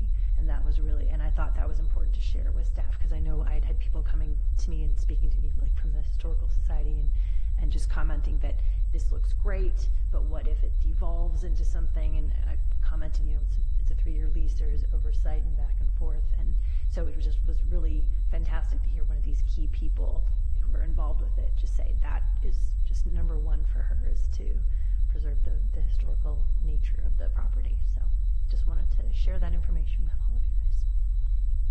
Very good. Thank you very much. The only thing I have to report out is City Manager and I attended a new mayors and council members in Sacramento through the League of California Cities. I think I was more like a recycled mayor, not a new mayor. That's kind of how I turned myself. They kept asking, there was like 460 or so people in the room. It was really quite, we have 480 something cities, I think, in the state. So there was some incredible representation there. There was a group of folks, certainly from Sonoma County, the city of Placerville. When I sat at one of their tables at one of the sessions, looked over and said, "Oh, you're from Cotati, so we have you to blame for the fact that we did not have any roundabouts in our city." It's like, oh, well, it's nice to have a reputation, I guess. Thank you very much. So I tried to talk them off the cliff edge there, but and it's very interesting because every league member who talked at a podium kept using the phrase local control. It's what it's all about. It's like, you guys have local control, and that's what we're going to fight for. It's like, okay, we can only hope.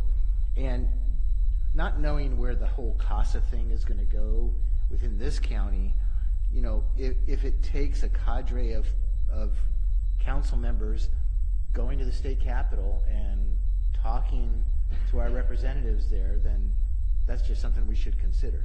I'm just keeping that as a wide open thing. It wouldn't hurt at all. All right, that's all I had to report out on.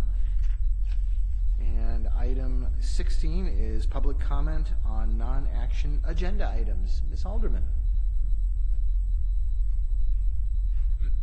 Future agenda items, I'd like an ethics charge made against Mr. Moore for trying to suppress public records, and also the email was a public record. It was on your city email account, written to me. That's suppressing. And he tried to limit a scope of a public records account request this week. I would like also for you guys to have have an update on the city budget, since there's nobody minding the store, and I mean Davian is, but there's it's mid-year. We should have an update. Homelessness still needs to go on. We're getting to where we need to start talking about weed abatement again. How many years have we done that? You don't listen to us and don't put anything. This whole meeting was all for you. You're keeping me up at night to midnight, feels like. It's all about you. It's not about anything the citizens want. You need to put things on the agenda that citizens want. You need to go outside your little clique and your little whatever and find out what people want on the agenda, not this stuff like today. How many? I'm the only real citizen left. There's the reporter, there's a commissioner, and there's me. How many times has this happened? You're not getting the public in here. You need to get the public in here. And you need to address these issues. You need not to be doing things like you're doing, like denying public records to try to demean somebody publicly. How many times have you demeaned me publicly? You guys need to act morally, act like the leaders, and represent us all. Thank you very much. I'd like to call on our commissioner, who is a citizen of our town. Please come up. Yes, good evening, Council. So just to comment on I think what Susan and Mark raised earlier, that there was a planning conference in early December, and one of the issues that was addressed at that was that there was some, this is dragging my memory a little bit on the technical language, but there was some vesting glitches that happened down in San Jose, as far as some new planning that has been going through the system. So it should be up there on the Sonoma State Planning Conference. They have a list of the talks that went there, but there was some information, if you like, just about a development process that essentially the developer found a hole in the vesting process and was able to proceed, I think, with this is what I want, and sort of went through there. Just what I pass on that information. Thank you. Appreciate that. All right, seeing there's no one else for any additional public comment, we'll move on to item 17, information received after the agenda was posted. None? And we are adjourned at officially, if I get my clock, at 10:20. Thank you.